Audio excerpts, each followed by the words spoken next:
وعلى آل سيدنا مولانا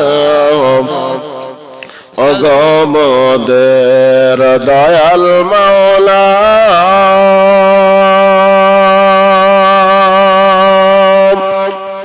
নসিব কর মদিনা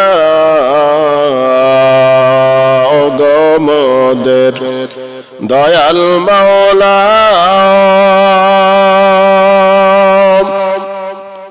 নসিব কর মদিনা দয়ার নবীকে না দেখায় কবর মাঝে নিও না আল্লাহুম্মা সাল্লি আলা সাইয়্যিদিনা মাওলানা وعلى آل سيدنا مولانا محمد صلي على محمد صلي على हरदम ज़बान से निकालो पाक नामी मोहम्मद हरदम ज़बान शफीआना सारा जगत करेते उजाला মক্কায় এলেন নবী কামলিওয়ালা সুবহানাল্লাহ একটু মহব্বতে বলুন সুবহানাল্লাহ সারা জগৎ করিতে উজালা এলেন মক্কায় নবী কামলিওয়ালা এলেন মক্কায় নবী কামলিওয়ালা যাকে বলে হযরতে মুহাম্মদ কেউ বা বলে নবী সাল্লি আলা যাকে বলে হযরতে মুহাম্মদ কেউ বা বলে নবী সাল্লি আলা সারা জগৎ করিতে উজালা এলেন মক্কায় নবী কামলিওয়ালা সারা জগৎ করিতে উজালা এলেন মক্কায় নবী কামলিওয়ালা খুশিতে ঝুমিছে ওই কাবা ঘর নূরে ভরে দেব আমিনার ঘর খুশিতে ঝুমিছে ওই কাবা ঘর নূরে ভরে দেব আমিনার ঘর খুশিতে ঝুমিছে ওই কাবা ঘর নূরে ভরে দেব আমিনার ঘর হুর গেলিমা ফারিস্তা আসিয়া গাতিছে দরুদেরি মালা হুর গেলিমা ফারিস্তা আসিয়া গাতিছে দরুদেরি মালা সারা জগৎ করিতে উজালা এলেন মক্কায় নবী কামলিওয়ালা সারা জগৎ করিতে উজালা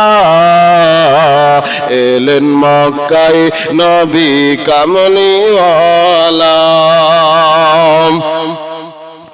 বলে সেদিন বিবি আমিনা,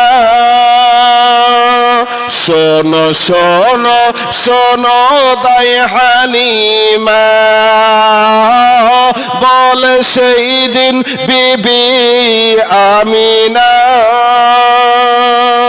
শোনো শোনো শোনো দাই হালিমা। একবার কাছে তে এসে দেখো না, ভুলে যাবে সবই দুঃখ জ্বালা। একবার কাছে তে এসে দেখো না, ভুলে যাবে সবই দুঃখ জ্বালা। সারা জগৎ করিতে উজালা, এলেন মক্কায় নবী কামলিওয়ালা। সারা জগৎ করিতে উজালা, এলেন মক্কায় নবী কামলিওয়ালা। আল্লাহুম্মা সাল্লি আলা সাইয়্যিদিনা মাওলানা মুহাম্মদ ওয়া আলা আলি সাইয়্যিদিনা মাওলানা মুহাম্মদ সাল্লি আলা মুহাম্মাদিন সাল্লি আলা हरदम ज़बान से निकालो पाक नबी मोहम्मद। हरदम ज़बान से निकालो शफ़ीअना मोहम्मद सल्लल्लाहु ताला अलैहि वसल्लम। সর্বপ্রথমে জানাই মুর্শিদাবাদ জেলার রানীতলা থানার অন্তর্গত ভান্ডারা মাদ্রাসার পরপর 2 রাত্রি ব্যাপীর জালসার আজকে প্রথম রাত্রি। এই জালসার স্বনামধন্য সভাপতিদ্বয় ওলামায়ে দ্বীন ও তালাবায়ে ইজাম ও দূর দারাজ থেকে আগত অনাগত মঞ্চে উপস্থিত এবং অনুপস্থিত বাবাজি এবং ভাইয়েরা, পর্দা নাসিনা স্নেহময়ী মমতাময়ী মা ও ভগ্নীগণ ও কচিকাচা বাচ্চারা, সকলকে জানাই আমার অন্তরের আন্তরিক সালাম। আসসালামু আলাইকুম। ওয়ালাইকুম আসসালাম। আলহামদুলিল্লাহ, যাবতীয় প্রশংসা সেই করুণাময় রব্বুল আলামিনের জন্য, যিনি এক ওয়া দ্বিতীয় ওয়াহদাহু লা শারীক, যিনি আম্মান আমালুহু জাল্লা জালালুহু, যিনি অব্যয় অক্ষয় নিরাকার নিরঞ্জন। আল্লাহু তাবারাক তাআলা আমাদের সকলকে পৃথিবীর বিভিন্ন কাজ থেকে বিরত রেখে আজকের এই পবিত্র ভান্ডারা গ্রামে প্রতি বছরের ন্যায় এই মাদ্রাসার জালসায় নিয়ে এসে বসে কিছু বলা এবং কিছু শোনার তৌফিক দান করেছেন। তার জন্য সকলে একবার শুকরিয়া জ্ঞাপন করে বলি আলহামদুলিল্লাহ। অতঃপর হুজুরে আকরাম রহমতে আলম নূরে মুজাসসাম নবী মুআজ্জম রাসূল আকরাম শাফিউল মুজনিবিন রহমাতাল লিল আলামিন রাহাতুল আশিকিন আনিসুল গায়রিবিন আব্দুল্লাহর লাল আমিনার দুলাল মরুর খেলাল, যিনি অনাথের নাথ, দয়ার ভান্ডার, দয়ার অবতার, রহমাতাল লিল আলামিন নবী, বিশ্ব নবী জনাবে মুহাম্মদুর রাসূলুল্লাহ সাল্লাল্লাহু তাআলা আলাইহি ওয়াসাল্লাম, তিনার উপরে কোটি কোটি দারুদ ও সালাম বর্ষিত ও অর্পিত হোক। তার জন্য সকলে একবার উচ্চ স্বরে ভক্তি ভরে বলি আল্লাহুম্মা আমিন। আল্লাহুম্মা আমিন। আপনাদের সম্মুখে কোরআনুল কারীম হইতে আয়াতে কারিমা তেলাওয়াত করেছি। কোরআনুল কারীম 2 নম্বর পারা, 2 নম্বর সূরা, পেজ নাম্বার হলো 17। সূরাটির নাম হলো সূরা বাকারা, আয়াত নাম্বার হলো 119 নম্বর আয়াত। আল্লাহ তাআলা নবী সম্পর্কে বলেন, ইন্না আরসালনাকা বিল হাক্কি বাশীরান ওয়া নাযীরা। আল্লাহ তাআলা বলেন, নিশ্চয় আমি আপনাকে প্রেরণ করেছি বিল হাক্কি, সত্য সহকারী, বাশীরান ওয়া নাযীরা, সুসংবাদদাতা এবং সতর্ককারী রূপে। জোরে বলি সুবহানাল্লাহ। তাহলে রব্বুল আলামিন আপনার আমার নবী সম্পর্কে নিজে স্যাটিসফাই করছেন যে হে আমার মাহবুব, হে আমার হাবিব, আপনাকে আমি দুনিয়াতে পাঠিয়েছি, সত্য সহকারে পাঠিয়েছি। আজকে বাবা জীবন আসুন পয়গম্বরে আযম বিশ্ব নবী জনাবে মুহাম্মদুর রাসূলুল্লাহ সাল্লাল্লাহু তাআলা আলাইহি ওয়াসাল্লাম, ইনার 63 বছরের লাইফ, 63 বছরের জিন্দেগি রাসূল পাক সাল্লাল্লাহু তাআলা আলাইহি ওয়াসাল্লাম তিনার 63 বছরের জিন্দেগিতে বিন্দু মাত্র কোন রকম ভাবে ভুল ত্রুটি অসত্য পাবেন না। জোরে বলি সুবহানাল্লাহ। পৃথিবীর জমিনে আপনার আমার রাসূলকে আল্লাহ তাআলা এমন মহামানব করে পৃথিবীর জমিনে মানুষের জন্য কল্যাণময় করে এই দুনিয়ার বুকে পাঠিয়েছেন। আজকে বাবা জীবন আসুন আল্লাহ তাআলা যার সম্পর্কে বলেন বিল হাক্কি, সত্য সহ। চলুন আজকে আল্লাহ রাব্বুল আলামিন কোরআন নাযিল করেছেন পয়গম্বরে আযম বিশ্ব নবী জনাবে মুহাম্মদুর রাসূলুল্লাহ সাল্লাল্লাহু তাআলা আলাইহি ওয়াসাল্লামের উপরে। আল্লাহ তাআলা কোরআনকে নাযিল করেছেন জিবরাইল আলাইহিস সালাম মারফত। 23 বছর ধরে নবী মুস্তাফার উপরে কোরআন নাযিল হয়েছে। আজকে বাবা জীবন আসুন আমরা মুসলমান অনেকে কোরআন পড়তে জানি না, অনেকেই পড়তে জানি তো কোরআনের অর্থ বুঝি না। আজকে বাবা জীবন আসুন আল্লাহ রাব্বুল আলামিন অটুট বিধান কোরআন আমাদের জন্য দিয়েছে। আল্লাহ তাআলা বলেন, ইয়া আইয়ুহান নাস, হে মানব জাতি, কদ জাআকুম বুরহানুম মির রাব্বিকুম, নিশ্চয় তোমাদের কাছে আল্লাহ তাআলার পক্ষ থেকে একটি অকাঠ্য দলিল এসেছে যার নাম হলো কোরআন। জোরে বলি সুবহানাল্লাহ। আজকে বাবা জীবন আসুন তাহলে এই কোরআনকে আমরা পেয়েছি, কিন্তু কোরআনের মধ্যে কি বলা আছে এটা আমরা অনেকেই জানি না, এটা আমরা অনেকেই বুঝি না। আজকে আসুন শরীয়তের বিধান হলো কোরআন, শরীয়তের বিধান হলো আজকে বাবা জীবন কোরআন। তাহলে শরীয়তের বিধানকে বুঝতে গেলে কোরআন জানতে হবে। কিন্তু কোরআনকে জিজ্ঞাসা করা হলো, হে কোরআন বলো, হোয়াট ইজ ইওর ল্যাঙ্গুয়েজ, কোরআন তোমার ভাষা কি? তো কোরআন বলছে শোনো, ইন্না আনজালনাহু কুরআনান আরাবিয়্যা, কোরআন বলছে বলে শোনো আমার জবান, আমার ভাষা হলো আরবি। জোরে বলি সুবহানাল্লাহ। আমাদের ভাষা কি? আমাদের মাতৃভাষা হলো বাংলা। ভারতবর্ষের ওয়েস্ট বেঙ্গল এর মুর্শিদাবাদ জেলার মানুষ আমরা, আমাদের ভাষা হলো বাংলা। তাহলে আমরা আরবি বুঝি না। যারা একমাত্র আরবি পড়াশোনা করেছে তারা আরবিটা বোঝে, সকলের পক্ষে আরবি বোঝা সম্ভব নয়। রব্বুল আলামিন আপনাদের আমাদের সকলকে আজকে থিওরিক্যাল কোরআন দিয়েছে। যারা থিওরি বুঝবে তারা কোরআন বুঝবে, যারা আরবিক পড়াশোনা করেছে তারা কোরআন বুঝবে।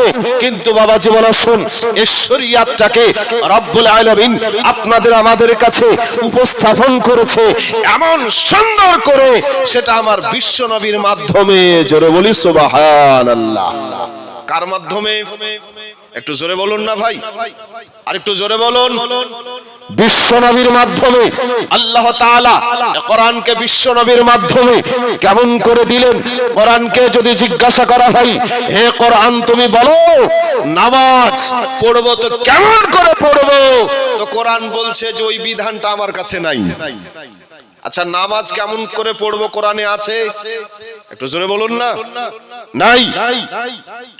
আগামীকাল মুফতি সাহেব আছে, মুফতি সাহেবের ওয়াজ শুনবেন। আমি গুনাহগার মোহাম্মদ মিজানুর রহমান মুজাদ্দিদি সুদূর কালুখালী গোবরা থেকে আপনাদের সন্নিকটে এসেছি। কোরআন ও হাদিসের আলোকে আলোচনা শোনাবো ইনশাআল্লাহ। তাহলে বাবা জীবন আসুন, আজকে এ কোরআনকে আমরা বুঝতে চাই। আজকে তাহলে যেটা বলতেছিলাম যে কোরআনকে যদি জিজ্ঞাসা করা হয়, কোরআন বলো নামাজ কেমন করে পড়বো, তো কোরআন বলবে যে নামাজ কেমন করে পড়বো ওর বিধান যদি জানতে হয় তো নবীর কাছে যেতে হবে। সুবহানাল্লাহ বলবেন না? সুবহানাল্লাহ। আর একটু মহব্বতে বলবেন না? সুবহানাল্লাহ। জি, আজকে নবীর প্রশংসা নিয়ে আলোচনা হবে। আল্লাহ তাআলা কতটা সম্মানের অধিকারী করে আজকে আপনার আমার রাসূলকে তৈরি করেছেন, পৃথিবীর জমিনে পাঠিয়েছেন।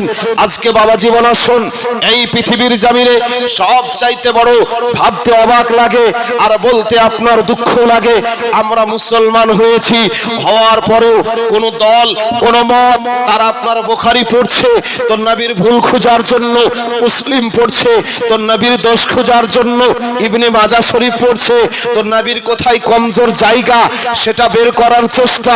তারা কোরআন হাদিস অধ্যয়ন করছে, নবী তো এটা জানে না, নবী তো ওটা জানে না, নবী তো এটা বলতে পারে না, নবী তো সেটা বলতে পারে না। আজকে তারা নবীর ভুল খোঁজার চেষ্টা করছে। আর আহলুস সুন্নাত ওয়াল জামাত এক বাক্যে সাহাবীদের ন্যায় রাসূলুল্লাহকে মেনে নিয়েছি। জোরে বলি সুবহানাল্লাহ। সুবহানাল্লাহ। রাসূলের কথার উপরে আমাদের কোনো প্রশ্ন নেই। আহলুস সুন্নাত ওয়াল জামাত এর মানুষ হলাম আমরা। আজকে বাবা জীবন চলুন, তাহলে কোরআনকে যদি জিজ্ঞাসা করা হয়, কোরআন নামাজের বিধান কি তোমার মধ্যে আছে, তো কোরআন বলছে এস, হ্যাঁ আছে। বলে চলো তাহলে একটু বিধানটা শোনাও, তো কোরআন বলছে আকিমুস সালাত, তোমরা নামাজকে প্রতিষ্ঠিত করো। কি করো? নামাজ প্রতিষ্ঠিত করব। এখন নামাজকে কেমন করে প্রতিষ্ঠিত করব? দাঁড়িয়ে নামাজ পড়ব নাকি বসে নামাজ পড়ব নাকি শুয়ে শুয়ে নামাজ পড়ব? কেমন করে নামাজ পড়ব, কেমন করে নামাজ আদায় করব? রব্বুল আলামিন বিশ্ব নবী জনাবে মুহাম্মদুর রাসূলুল্লাহ সাল্লাল্লাহু তাআলা আলাইহি ওয়াসাল্লাম বললেন, বলে আজকে শোনো, তোমরা যদি নামাজ পড়তে চাও, তোমরা যদি নামাজি হতে চাও, তোমরা যদি আল্লাহর জান্নাতে যেতে চাও, তোমরা যদি নামাজ পড়ে মুমিন মুমিনা হতে চাও, আল্লাহর নবী বললেন সল্লু কামা রাআইতুমুনি উসাল্লি, আমি রাসূলুল্লাহ যেভাবে নামাজ আদায় করি তোমরাও সেইভাবে নামাজ আদায় করো, আর সেই নামাজে আল্লাহ তাআলা খুশি হয়ে যাবে। সুবহানাল্লাহ। কে খুশি হবে? আল্লাহ খুশি হবে। তাহলে নামাজ কেমন করে পড়তে হবে? নবী যেমন করে নামাজ পড়েছে। রোজা কেমন করে রাখতে হবে? নবী যেমন করে রোজা রেখেছে। যাকাত কেমন করে দিতে হবে সেটাও আমার রাসূলুল্লাহ শিখিয়ে দিয়েছেন। হজ কেমন করে করতে হবে সেটাও আমার রাসূলুল্লাহ শিখিয়ে দিয়েছেন। যোগ্য পিতা কেমন করে হতে হবে সেটাও আমার রাসূলুল্লাহ শিক্ষা দিয়েছেন। আজকে বাবা যোগ্য নেতা কেমন করে হতে হবে সেটাও আমার রাসূলুল্লাহ শিক্ষা দিয়েছেন। তাহলে বাবা জীবন আসুন, কেউ যদি কোরআনকে বাস্তবে বুঝতে চায় সে যেন আমার রাসূলুল্লাহর এই যে বাস্তব চরিত্র সেটাকে যেন গ্রহণ করে নেয়। রাসূলুল্লাহ 63 বছরের জিন্দেগিকে তারা জানো গ্রহণ করে নেয়, অ্যাকসেপ্ট করে নেয়। আর রাসূলুল্লাহর যেটা চরিত্র এটাই হচ্ছে কোরআনের ব্যাখ্যা। জোরে বলি সুবহানাল্লাহ। যাকে বলা হয় আল হাদিস। কি বলা হয়? আল হাদিস, হাদিস হচ্ছে তিন প্রকার, হাদিসে কওলি, হাদিসে ফিআলি, হাদিসে তাকরিরি। নবী যা বলেছেন, নবী যা করেছেন, নবী যা মনসমর্থন করেছেন, সেটাই হলো হাদিস। জোরে বলি সুবহানাল্লাহ। আজকে বাবা জীবন আসন, দয়ার নবী, মায়ার নবী, রহমাতাল লিল আলামিন নবী, বিশ্ব নবী জনাবে মুহাম্মদুর রাসূলুল্লাহ সাল্লাল্লাহু তাআলা আলাইহি ওয়াসাল্লামকে আল্লাহ তাআলা সত্য সহকারে দুনিয়ার বুকে পাঠিয়েছেন। আল্লাহ রাব্বুল আলামিন এই নবীর কত মান দিয়েছেন, এই নবীর কত শান দিয়েছেন, যা অন্য কোন নবীকে দেওয়া হয়নি। এই নবীকে যে শান মান দেওয়া হয়েছে, তা অন্য কোন নবীকে দেওয়া হয়নি। পয়গম্বর আযম সাল্লাল্লাহু তাআলা আলাইহি ওয়াসাল্লাম, ইনাকে আল্লাহ তাআলা কতটা সম্মান দিয়েছেন।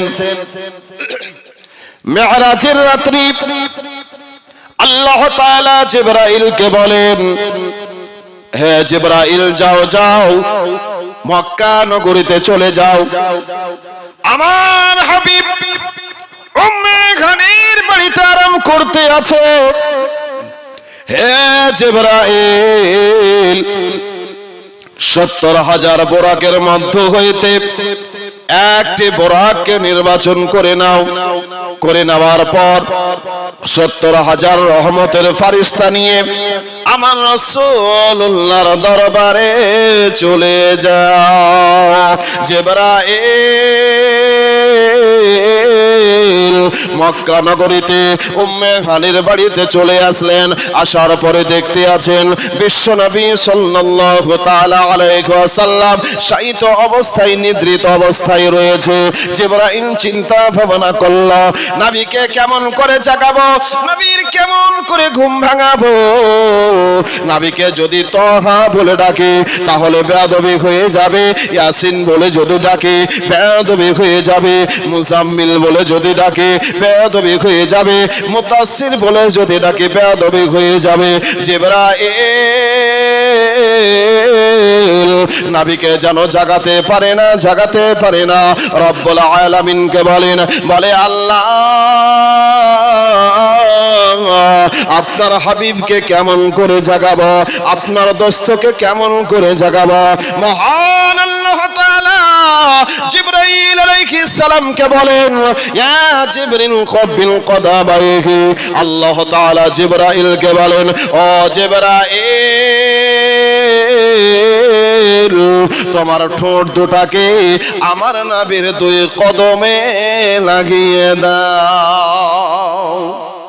আরেকটু জোরে বলা যাবে না? জিবরাইল আলাইহিস সালাম সমস্ত ফেরেশতাদের সরদার।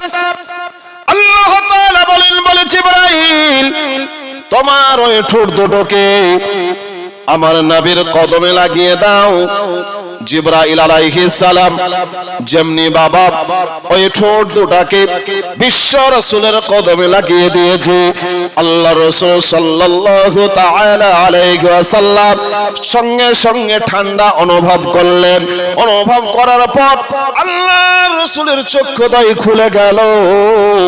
আল্লাহ রাসূল সাল্লাল্লাহু তাআলা আলাইহি ওয়াসাল্লাম জিবরাইল উনি আপনার আল্লাহর রাসূলকে বলেন, আসসালাতু ওয়াসসালামু আলাইকা ইয়া রাসূলুল্লাহ, আসসালাতু ওয়াসসালামু আলাইকা ইয়া হাবিবাল্লাহ। বিশ্ব রাসূল জিবরাইলকে বলেন, জিবরাইল তুমি কি সমাচার নিয়ে এসেছো? ও জিবরাইল বলো, তুমি কি খবর নিয়ে এসেছো? জিবরাইল আলাইহিস সালাম বলেন, ইন্নাল্লাহ ইশতাকা ইলা লিকাইকা ইয়া রাসূলুল্লাহ। ইয়া রাসূলুল্লাহ, নবী গো, মহান আল্লাহ তাআলা আরশে মুআল্লায় আপনার সঙ্গে দেখা করবেন, আপনার সঙ্গে সাক্ষাৎ করবেন, এই জন্য আপনাকে আরশে মুআল্লায় নিয়ে যেতে এসেছি। আরেকটু জোরে বলা যাবে না? আজকে বাবা জীবন আসুন কোরআন বলল সুবহানাল্লাযী আসরা বিআবদিহি লাইলাম মিনাল মাসজিদিল হারামি ইলাল মাসজিদিল আকসা।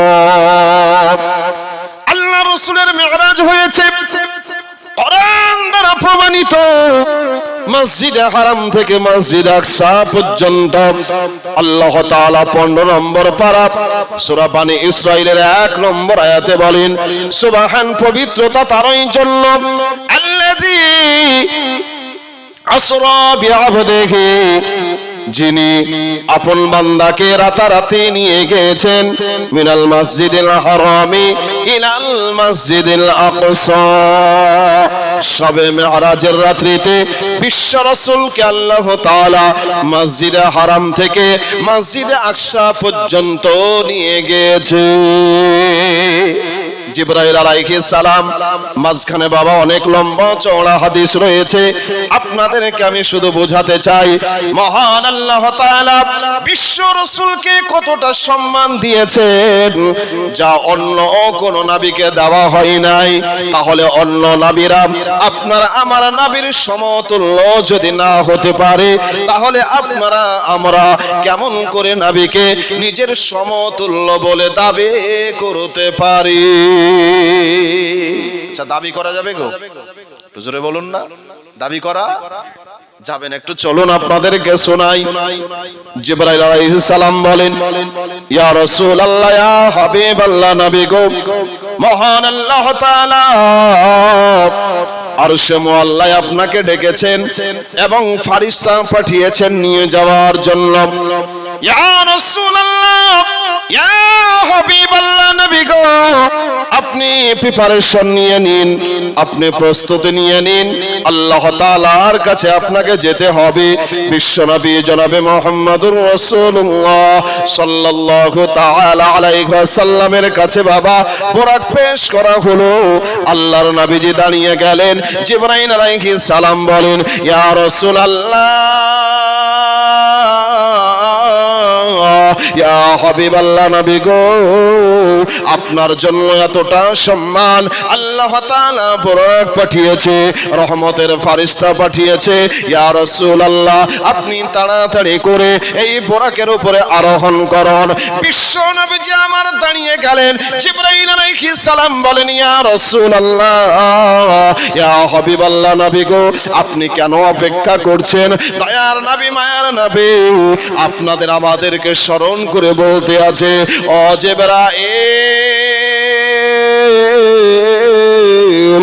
আমি আমার গুনাহগার উম্মতানিদের জন্য চিন্তিত। ওয়া ইম মিনকুম ইল্লা ওয়ারিদুহা কানা আলা রাব্বিকা হাতামান মাকদিয়া। সূরা মারইয়াম 16 নম্বর পারা আল্লাহ তাআলা জানিয়ে দিয়েছেন প্রত্যেকটা মানুষকে পুলসিরাতের উপর দিয়ে পার হতে হবে, আর সেটা হবে জাহান্নামের উপরে। আল্লাহর নবী বলছেন আমার উম্মতানিকে নিয়ে আমি চিন্তিত। মহান আল্লাহ তাআলা বলেন বলে হবে আপনার উম্মতানিকে নিয়ে চিন্তা করতে হবে না, আমি আল্লাহ আপনার উম্মতানিকে হাশরের ময়দানে চোখের পলকে পুলসিরাত পার করে দেব। রাসূলের মর্যাদা দেখুন। সমস্ত ফেরেশতাদের সরদার যার নাম হলো হযরতে জিবরাইল, সমস্ত নবীগণের যিনি সরদার, রাহমাতাল লিল আলামিন, শাফিউল মুজনিবিন, বিশ্ব নবী জনাবে মুহাম্মদুর রাসূলুল্লাহ সাল্লাল্লাহু তাআলা আলাইহি ওয়াসাল্লাম, ইনি হলেন সমস্ত নবীদের সরদার আর সমস্ত ফেরেশতাদের সরদার, যার নাম হলো জিবরাইল। আপনার আমার নবী বিশ্ব নবী, তিনার কদমে জিবরাইল ঠোঁট লাগিয়ে দিয়েছে। আপনার আমার রাসূলের সম্মান কত। আজকে বাবা জীবন চলন আপনার আমার নবী সেখান থেকে চলে গেলেন বাইতুল মুকাদ্দাস।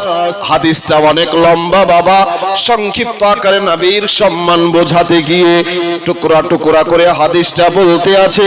আল্লাহর নবী ওই বাইতুল মুকাদ্দাসে চলে গেলেন। হযরতে জিবরাইল আলাইহিস সালাম আযান দিয়ে দিলেন।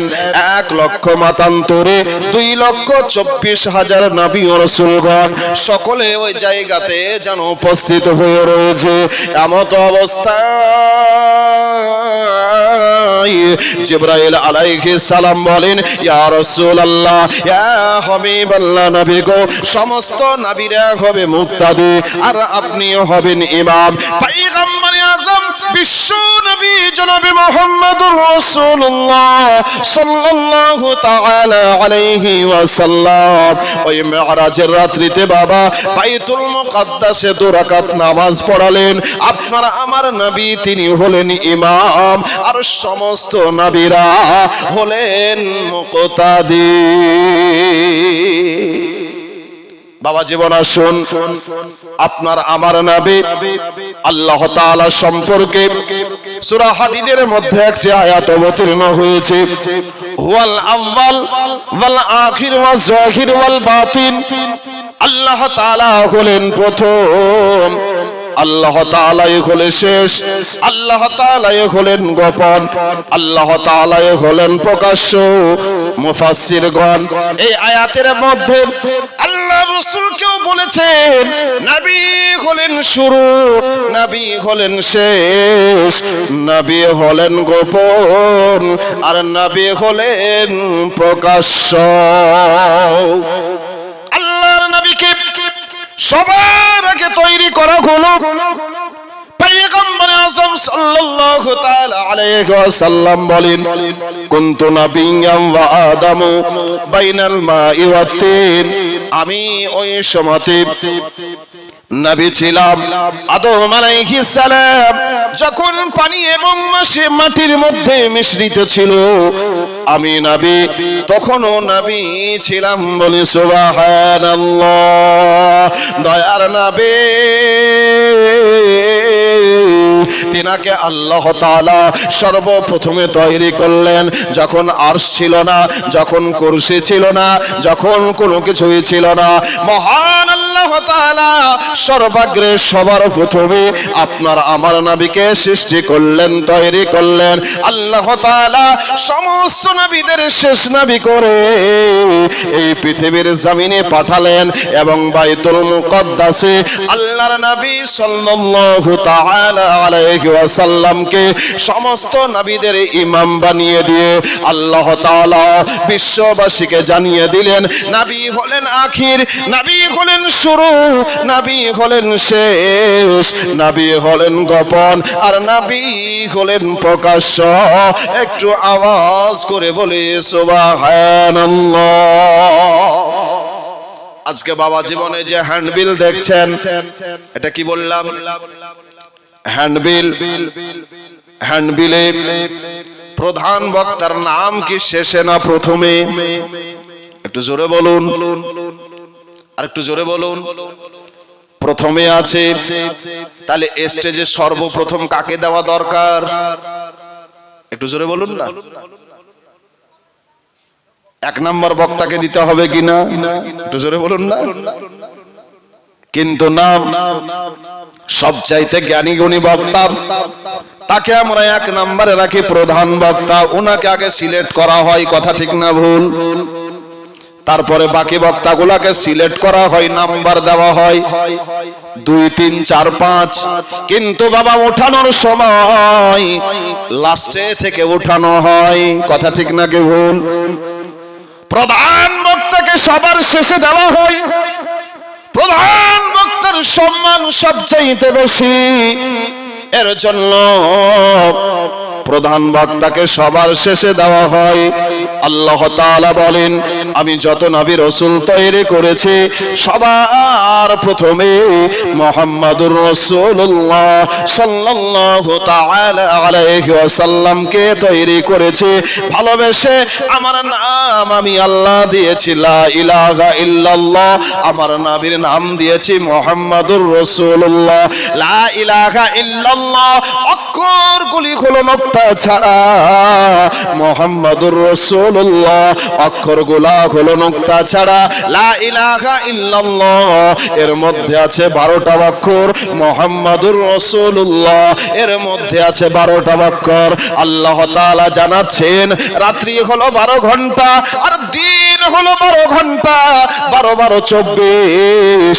আর আল্লাহ তাআলা জানাচ্ছেন আমার নামের অক্ষর হলো 12, আমার নবীর নামের অক্ষর হলো 12, 12 দুগুণে 24।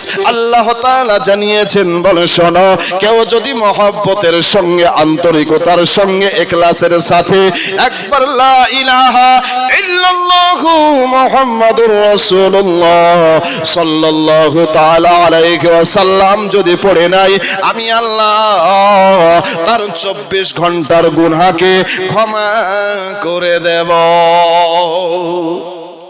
আর কেউ যদি বিধর্মী হয়, মুশরিক হয়, কাফির হয়, সে যদি একবার পবিত্র কালেমা তৈয়ব লা ইলাহা ইল্লাল্লাহু মুহাম্মাদুর রাসূলুল্লাহ সাল্লাল্লাহু তাআলা আলাইহি ওয়াসাল্লাম এই কালিমাকে পড়ে নেয়, তো আল্লাহ তাআলা বলছেন, হে আমার হাবিব, আমি আল্লাহ তার জীবনের সমস্ত গুনাহগুলোকে ক্ষমা করে দিব।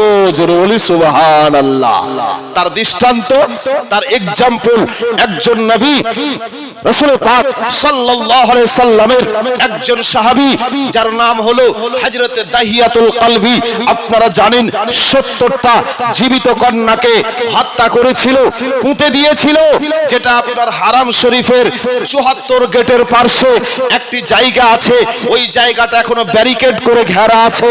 ওই জায়গাতে আইয়ামে জাহিলিয়াতের যুগে জীবিতা মহিলাদেরকে জিন্দা ওই জায়গাতে পুঁতে দেওয়া হতো। তে দাহিয়া কালবি আল্লাহ রাসূলের নিকটে গিয়েছে, ইয়া রাসূলুল্লাহ, ইয়া হাবিবাল্লাহ, নবী গো, আমি কালেমা পড়ে মুসলমান হতে চাই, আমার কি জীবনের গুনাহ ক্ষমা হবে? আল্লাহ রাসূল বলেন, বলে হ্যাঁ, তোমার জীবনের গুনাহ ক্ষমা হয়ে যাবে। এই ব্যক্তিটা কালেমা পড়লো, কালেমা পড়ে মুসলমান হয়ে গেল, অঝর নয়নে ক্রন্দন করে যাই। আল্লাহর নবী বলেন, হে দাহিয়া কালবি, বলো তুমি কেন কান্না করে যাও? তো দাহিয়া কালবি বলে, ইয়া রাসূলুল্লাহ, ইয়া হাবিবাল্লাহ, নবী গো, আমার ছোট্ট একটি কন্যা ছিল যার নাম হলো জামিলা, বয়সটা মোটামুটি 3 থেকে 4 বা 5 বছর হবে।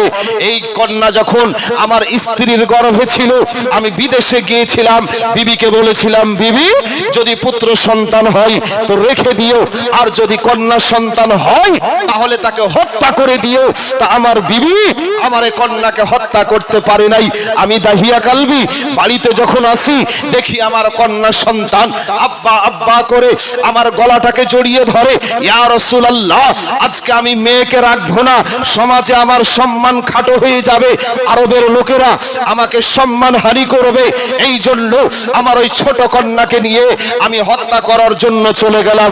কিন্তু ওই ছোট কন্যা যখন বুঝতে পারলো আরে মরুর প্রান্তরে আরবের বুকে আমার কন্যার জন্য আমি বালুটাকে সরাচ্ছি, তাকে ওই জায়গাতে গর্তে ফেলে তাকে বালি চাপা দেব, আমার কন্যা জামিলা আব্বা আব্বা করে চিৎকার করে কান্না করেছিল, বলে আব্বা আমাকে গর্তে ফেলে দিও না, আব্বা আমি এমন জায়গাতে চলে যাব দাহিয়া কালবির কন্যা এটা কেউ জানবে না, আব্বা তোমার পরিচয়টা দেব না।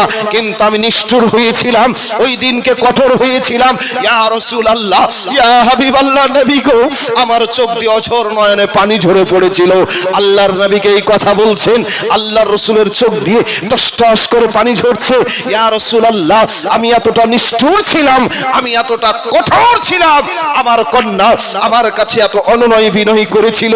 ইয়া রাসূলুল্লাহ, তা সত্ত্বেও আমার কন্যা জামিলাকে আমি হত্যা করে দিয়েছিলাম। তবে নবী গো, আমার কন্যার সেই আব্বা আব্বা শব্দটা আজও যেন আমার কানে এসে ধাক্কা মারে, আমার কলিজায় যেন আওয়াজটা এসে ধাক্কা মারে। ইয়া রাসূলুল্লাহ, ইয়া হাবিবাল্লাহ, নবী গো, তাহলে আমার গুনাহ কি ক্ষমা হবে? আল্লাহর নবীজি নিশ্চুপ হয়ে যান। দয়ার নবী, মায়ার নবী, রহমাতাল লিল আলামিন নবী, পয়গম্বরে আযম, উনি নিশ্চুপ হয়ে যান। এমত অবস্থায় মহান আল্লাহ তাআলা জিবরাইলকে বলেন, এ জিবরাইল, যাও আমার নবীকে জানিয়ে দাও সে ৭০টা কন্যাকে হত্যা করেছে। আমি আল্লাহ এই কালেমার ওসিলায় তার এই গুনাহকে ক্ষমা করে দিলাম। আরেকটু জোরে বলা যাবে না? আরেকটু মহব্বতে বলা যাবে না? এ দাহিয়া কালবি রাদিয়াল্লাহু তাআলা আনহু আল্লাহ তাআলার কাছে এতটাই মনোনীত হয়ে যান যে আল্লাহর ফেরেশতা জিবরাইল আলাইহিস সালাম আজকে আল্লাহ রাসূলের কাছে ওহী নিয়ে আসতেন। আজকে বুখারী শরীফের কিতাবুল ওহী অধ্যায়ের মধ্যে বর্ণিত হয়েছে যে আল্লাহ রাসূল সাল্লাল্লাহু আলাইহি সাল্লামের কাছে হযরতে জিবরাইল আলাইহিস সালাম ওহী নিয়ে আসতেন, তো এ দাহিয়া কালবির রূপ ধারণ করে আসতেন। জোরে বলি সুবহানাল্লাহ। আজকে বাবা জীবন আসুন, তাহলে যেই কথা বলতেছিলাম, তো নবী পাক সাল্লাল্লাহু তাআলা আলাইহি ওয়াসাল্লাম তিনার নাম রয়েছে, ওই কালিমা পড়লে যারা বিধর্মী তাদের জীবনের গুনাহ ক্ষমা হয়ে যাবে। জোরে বলি সুবহানাল্লাহ। আর আমরা মুসলমান 24 ঘন্টায় যদি ইখলাসের সঙ্গে একবার কালিমা তাইয়্যিব লা ইলাহা ইল্লাল্লাহু মুহাম্মাদুর রাসূলুল্লাহ সাল্লাল্লাহু তাআলা আলাইহি ওয়াসাল্লাম এই কালিমা পড়ুনি, আমাদের 24 ঘন্টার গুনাহ ক্ষমা হয়ে যাবে। জোরে বলি সুবহানাল্লাহ। মহান আল্লাহ তাআলা বলেন, এ দুনিয়ার মানুষ তোমরা শুনে নাও, আমি আল্লাহ আমার নবীকে সর্বাগ্রে তৈরি করলাম, আর আমার নবীকে আমি শেষ নবী করে দুনিয়ার বুকে পাঠিয়ে দিলাম। খাতাবান নবিয়্যিন, আমার নবীকে আমি শেষ নবী করে, খাতিমুন নবী করে দুনিয়ার বুকে পাঠিয়ে দিলাম। আল্লাহর নবী বলেন, আনা খাতামান নবিয়্যিন লা নাবিয়্যা বাদে, আমি হলাম শেষ নবী, আমার পরে আর কোন নবী ও রাসূল হবে না। নবী মুস্তাফা মেরাজের রাত্রিতে সমস্ত নবীগণকে পেছনে ফেলে দিয়ে আল্লাহর রাসূল ইমামতি করলেন। এর জন্য বাবা আল্লাহর নবীকে বলা হয় ইমামুল আম্বিয়া, মানে সমস্ত নবীদের ইমাম। জোরে বলি সুবহানাল্লাহ। আব্বাজি এবং ভাইরা ও মা বোনেরা, আল্লাহ তাআলা এই জায়গাতে প্রমাণ করে দিলেন আমার নবীকে আমি সবার আগে তৈরি করেছি, সবার পরে পাঠিয়েছি। সবার পরে পাঠালেও রাসূলের মর্যাদা কম নাই। আমি আল্লাহ রাসূলের অনেক সম্মান দিয়েছি, রাসূলের অনেক মর্যাদা দিয়েছি। আমার রাসূলের মর্যাদা সমস্ত নবীগণের আগে। তাই মেরাজের রাত্রিতে আজকে বাবা সমস্ত নবীগণ হলেন মুক্তাদি, আর আপনার আমার নবী হলেন ইমাম। বাবাজি এবং ভাইরা ও মা বোনেরা, বিশেষ করে এখন ইন্টারনেটে দেখতে পাবেন আমাদের নবী মরা নাকি জিন্দা। কোনটা? একটু জোরে বলুন, মরা নাকি জিন্দা? একটু জোরে বলুন, আর একটু জোরে বলতে হবে। ইন্টারনেটে বাবা নবী সম্পর্কে অনেক কটূক্তি শুনতে পাই। বাংলাদেশে একজন বলছে জিন্দা নবী ওরাকে দিয়ে দিলাম। বুঝতে পেরেছেন? মরা নবী আমাদের থাকলো, দেশ শেষে আবার বলছে যে জিন্দা নবীকে তলাক দিয়ে দিলাম। নাউজুবিল্লাহ পড়েন। সবাই তলাক দেয় কাকে? একটু জোরে বলুন। আরো তলাক দিচ্ছে কাকে? ও মুসলমান থাকবে, ফতোটা আগামীকালকে নিবেন, মুফতি সাহেব থাকবেন। আব্বাজি এবং ভাইরা ও মা বোনেরা, আজকে বাবাজি বড় শোন, তাহলে মেরাজের রাত্রিতে আল্লাহ রাসূল সমস্ত নবীদের ইমামতি করেছেন, সকলে সশরীরে বাইতুল মুকাদ্দাসে প্রেজেন্ট ছিলেন। জোরে বলি সুবহানাল্লাহ। বিশ্ব রাসূল নবীদের সম্পর্কে কি বলেন? ইবনে মাজাহ শরীফ ৭৭ পৃষ্ঠা, মিশকাত শরীফ ১২১ পৃষ্ঠা। হাদিসের রাবি হলেন হযরতে আবু দারদা রাদিয়াল্লাহু তাআলা আনহু। আল্লাহর নবী বলেন, সাহাবীরা তোমরা জুমার দিনে বেশি বেশি করে আমার উপরে দারুদ শরীফ পড়ো। কি পড়বে? একটু জোরে বলুন না। এখন এই দারুদের উপরও ফতোয়া আছে না নাই? দারুদকে নিয়ে ব্যঙ্গ করছে, আল্লাহুম্মা সাল্লি আলা, ওই আপনার শওকাতের বাটা ইয়াসিন আছে বর্ধমানি, বিভিন্ন কথাবার্তা বলে কি বলে না বাবা? একটু জোরে বলেন না। ওকে যা টাইটেল দিবেন আর সবই টাইটেল আছে। ডাব চড়ার পিএইচডি করা আছে ডাবের উপরে, 17টা ডাবের গাছ 1 ঘন্টায় ফিনিশ করে দিত। আবার বলছে যে গুজরাটে সব জাল পেতে চলে আসছে, মাছগুলাকে নিয়ে আমি চুরি করে পালিয়ে আসতাম, আর সকালবেলাতে জেলেরা এত গালদাবা দিত। মানে ও কবে আপনার গুনাহ করেছে ওটা এখন লোক মুখে প্রকাশ করতে চাইছে। জি আজকে বাবা জীবন শোন, তাহলে এরা দরুদকে নিয়ে ব্যঙ্গ করে কি করে না? একটু জোরে বলুন। দারুদকে নিয়ে ব্যঙ্গ করে। হযরত ওমর রাদিয়াল্লাহু তাআলা আনহু থেকে বর্ণিত। আজকে বাবা জীবন চলন দরুদ নিয়ে হাদিসে পড়ে আসছে। আগে একটু কোরআনুল কারীমের মধ্যে চলে যাই।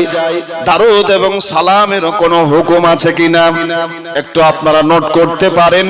22 নম্বর পারা, সূরাটির নাম হলো সূরা আহজাব, আয়াত নাম্বার হলো 56। কত বললাম? 56 নম্বর আয়াত, 22 পারার পৃষ্ঠা নাম্বার হলো 5।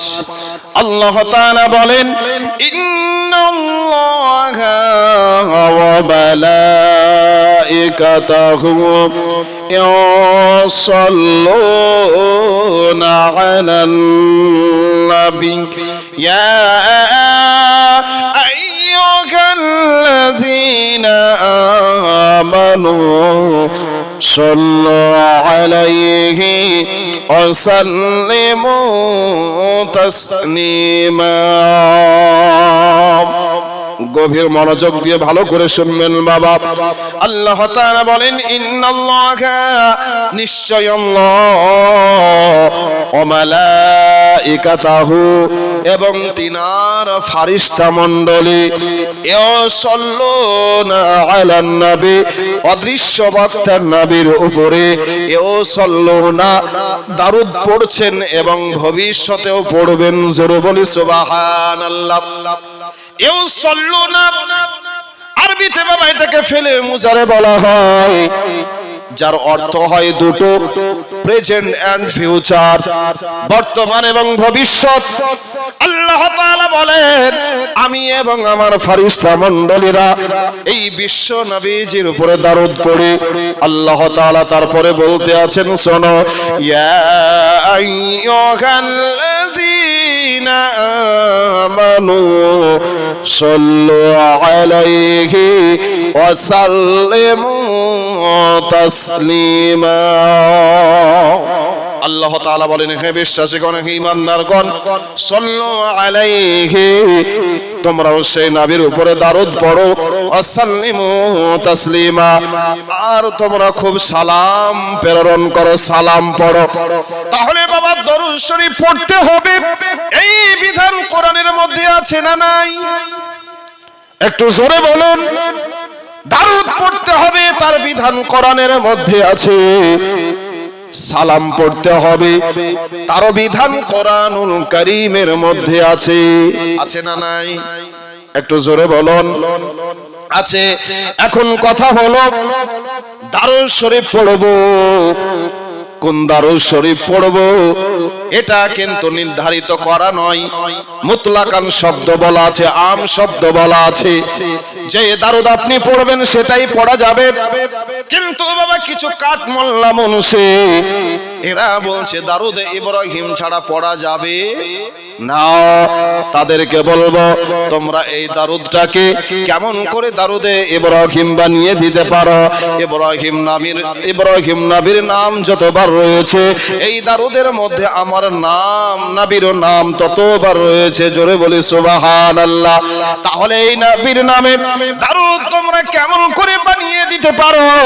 ওই দরুদটা রয়েছে নামাজের জন্য খাস, আর মাহফিলের জন্য এই দরুদটা খাস নয়।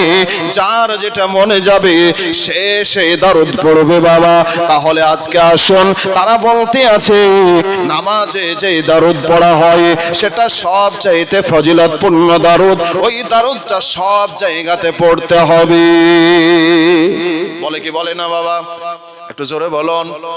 ওই দারুদটা সব জায়গাতে পড়তে হবে, বিধানটা তুমি পেলে কোথায়? ওটা তো নামাজের দরুদ নির্দিষ্ট করা আছে। আজকে বাবা জীবন আসুন, মোটর সাইকেলের সামনের চাকা পিছনের চাকা আছে না নাই? সামনেরটা সামনের জায়গাতে ফিক্সড, পেছনেরটা পেছনের জায়গাতে ফিক্সড। সামনেরটাকে পেছনে লাগাতে পারবেন না, আর পেছনটাকে সামনে লাগাতে পারবেন না। আব্বাজি এবং ভাইরা ও মা বোনেরা, এই দারুদ শরীফটাকে বাবা নামাজের জন্য নির্ধারিত করা হয়েছে। এই দারুদটা নামাজে অবশ্যই পড়তে হবে, অন্য কোনো দরুদ পড়তে পাবেন না। কিন্তু বাবা মাহফিলে, জালসাতে, উরুসে, মিলাদে, জালসাতে যেই দারুদ মন যাবে সেই দারুদ পড়তে পারেন। জোরে বলে সুবহানাল্লাহ। এরা মানুষকে ভুল তথ্য দিয়ে মানুষকে গুমরাহ করছে। আসল পরবর্তীতে সালাম পড়ার বিধান কোরআন থেকে পেয়ে গেলাম। এখন এই সালাম দাঁড়িয়ে পড়তে হবে, এটাও কোরআনে বলা নাই। বসে পড়তে হবে, এটাও বলা নাই। শুয়ে পড়তে হবে, এটাও বলা নাই। পড়তে হবে এই বিধানটা বলা আছে। শরীয়তের বিধানও হলো সালাম কেউ যদি নাবের উপরে বসে পড়ে তাও পড়া যাবে, কেউ যদি শুয়ে পড়ে তাও পড়া যাবে, কেউ যদি দাঁড়িয়ে পড়ে সেটাও পড়া যাবে, কেউ যদি মাহফিলের শুরুতে পড়ে তাও সালাম পড়া যাবে, কেউ যদি মিডিলে পড়ে তাও পড়া যাবে, কেউ যদি শেষে পড়ে তাও পড়া যাবে। যেইভাবে মন যাবে সেইভাবে সালাম পড়বে। এটাই হলো শরীয়তের বিধান। আর এই পেট মোটাই আছেন, ও আপনার বলছে ক্যাম করা আমার কাছে হারাম, বলেছে না বলে নাই? মনে হচ্ছে বাবের ঘরের শরীয়ত মানে যা বলবে তাই। আব্বাজি এবং ভাইরা ও মা বোনেরা, এই দারুদ সম্পর্কে হযরত ওমর রাদিয়াল্লাহু তাআলা আনহু বলেন, আন ইবনে ওমর قال ان الدعاء موقوف بين السماء والارض لا يسعد منه شيئا حتى تصلي نبيك صلى الله تعالى عليه وسلم। হযরত ওমর রাদিয়াল্লাহু তাআলা আনহু থেকে বর্ণিত, কোন দোয়া যদি আল্লাহর কাছে করা হয় ওই দোয়ার শুরুতে, মিডিলে অথবা শেষে নাবের উপরে যদি দারুদ পড়া না হয় ওই দোয়াটা আকাশে ঝুলন্ত অবস্থায় থেকে যায়। হাত্তা তুসাল্লি নবিকা সাল্লাল্লাহু তাআলা আলাইহি ওয়াসাল্লাম, যতক্ষণ নবীর উপরে দারুদ না পড়া হয় ওই দোয়াটা আল্লাহর কাছে গৃহীত হয় না। তাহলে কার উপরে দারুদ পড়তে হয়? একটু জোরে বলুন। আল্লাহর নবীর উপরে। আর আব্দুল্লাহ ইবনে মাসউদ قال قال رسول الله صلى الله تعالى عليه وسلم اولى الناس بيوم القيامه اكثرهم علي صلاه। হযরত আব্দুল্লাহ ইবনে মাসউদ রাদিয়াল্লাহু তাআলা আনহু থেকে হাদিসটি বর্ণিত। আল্লাহর নবী বলেন, বলে শোনো, আউলান নাস বিয়াউমিল কিয়ামা, কিয়ামতের দিবসে হাশরের ময়দানে ওই মানুষগুলা তারা আমার নিকটে থাকবে, আমার কাছে থাকবে, যারা যত বেশি বেশি করে আমি নবী মুস্তাফা আমার উপরে দারুদ শরীফ পড়বে তারা তত আমার নিকটে থাকবে। বলি সুবহানাল্লাহ। আমার দয়াল নবী প্রেমের ছবি আর আসবে না জগতে দয়াল নবী প্রেমের ছবি আর আসবে না জগতে হাসর দিনে উম্মত বিনে বিচার দিনে উম্মত বিনে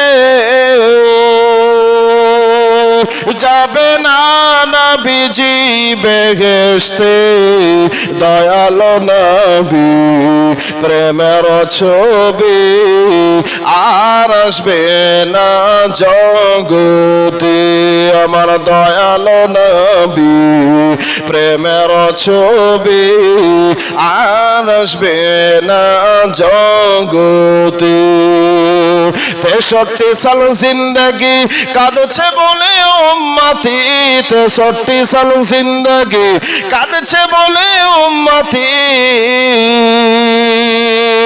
এখনো কেঁদে যাই না বিশুয়ে মদিনাতে দয়াল নবী প্রেমের ছবি আর আসবে না জগতে আমার দয়াল নবী প্রেমের ছবি আর আসবে না জগতে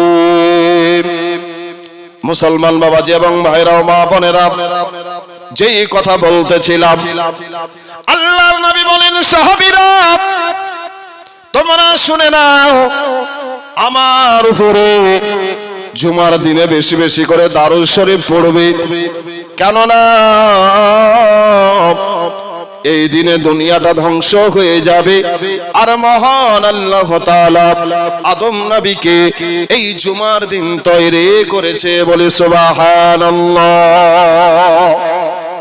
জুমার দিন বেশি বেশি করে দারুল শরীফ পড়ো আল্লাহর নবী যেমনি এই কথা বলা সাহাবীরা আরজ করলেন ইয়া রাসূলুল্লাহ ইয়া হাবিবাল্লাহ নবী গো ওয়া বাদাল মাউত আপনার ইন্তিকালের পরেও আপনার মৃত্যুর পরেও আপনার বেসালের পরেও কি আমরা এই জুমার দিন বেশি বেশি করে দারুল শরীফ পড়ব আল্লাহর নবী সাল্লাল্লাহু তাআলা আলাইহি ওয়াসাল্লাম প্রতি উত্তরে বলেন ইন্নাল্লাহা হারামা আলাল আরদি আন তাকুলা আজসাদাল আম্বিয়া ফানাবিকুল্লাহি হাইয়ুন ইরযাকু ফি কবরিহি দয়ার নবী মায়ার নবী রহমাতাল লিল আলামিন নবী জানিয়ে দিলেন নিশ্চয় আল্লাহ তাআলা মাটির জন্য নবীদের শরীরকে খাওয়া হারাম করে দিয়েছেন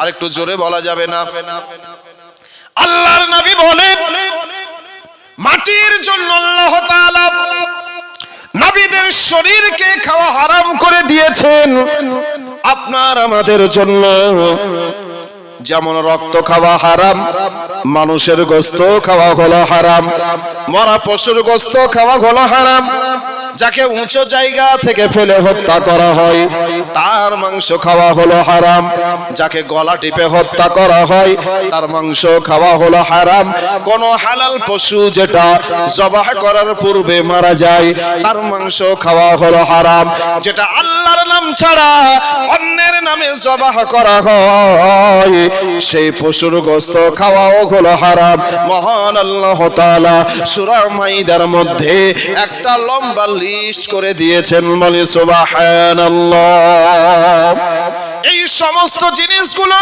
যেমন খাওয়া হলো হারাম আল্লাহর নবী সাল্লাল্লাহু তাআলা আলাইহি ওয়াসাল্লাম জানিয়ে দিয়েছেন মাটির জন্য তেমন নবীদের দেহকে খাওয়া আল্লাহ তাআলা হারাম ঘোষণা করে দিয়েছে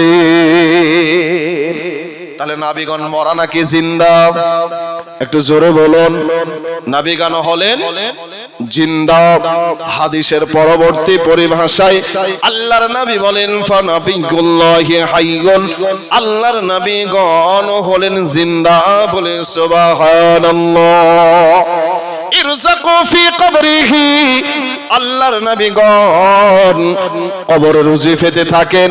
চলন মেরাজের আলোচনাই রেখেছিলাম। মেরাজের রজনীতে আল্লাহর নবী হলেন ইমাম, সমস্ত নবীগণ হলেন মুক্তাদি। তাহলে নবীরা যদি মারা হয় রে বাবা, তাহলে তারা আপন আপন কবরে থাকতো, আজকে পচে সরে মাটির সঙ্গে মিশে যেত। তাহলে মেরাজের রাত্রিতে সমস্ত নবীগণ যদি মরাই হবে, সমস্ত নবীগণ কেমন করে আপনার আমার নবীর মুক্তাদি হলেন? প্রশ্ন জাগবে কি জাগবে না? একটু জোরে বলুন। প্রশ্ন জাগবে। তাহলে যারা বলে নবীগণ হলো মরা, নবীগণ হলো মরা, যারা বলে নবীদেরকে তলাক দিয়ে দিলাম, নাউজুবিল্লাহ, ওই সমস্ত মানুষ থেকে আল্লাহ তাআলা আপনারা আমাদের সকলের ঈমানকে যেন হেফাজত করেন। সকলেই বলি আল্লাহুম্মা আমিন।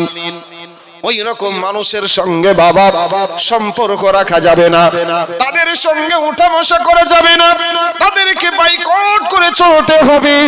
বিশ্ব নবী জনাবে মুহাম্মদুর রাসূলুল্লাহ সাল্লাল্লাহু তাআলা আলাইহি ওয়াসাল্লাম আজকে বাবা চলে গেলেন আরশে মুআল্লায়। যাওয়ার পর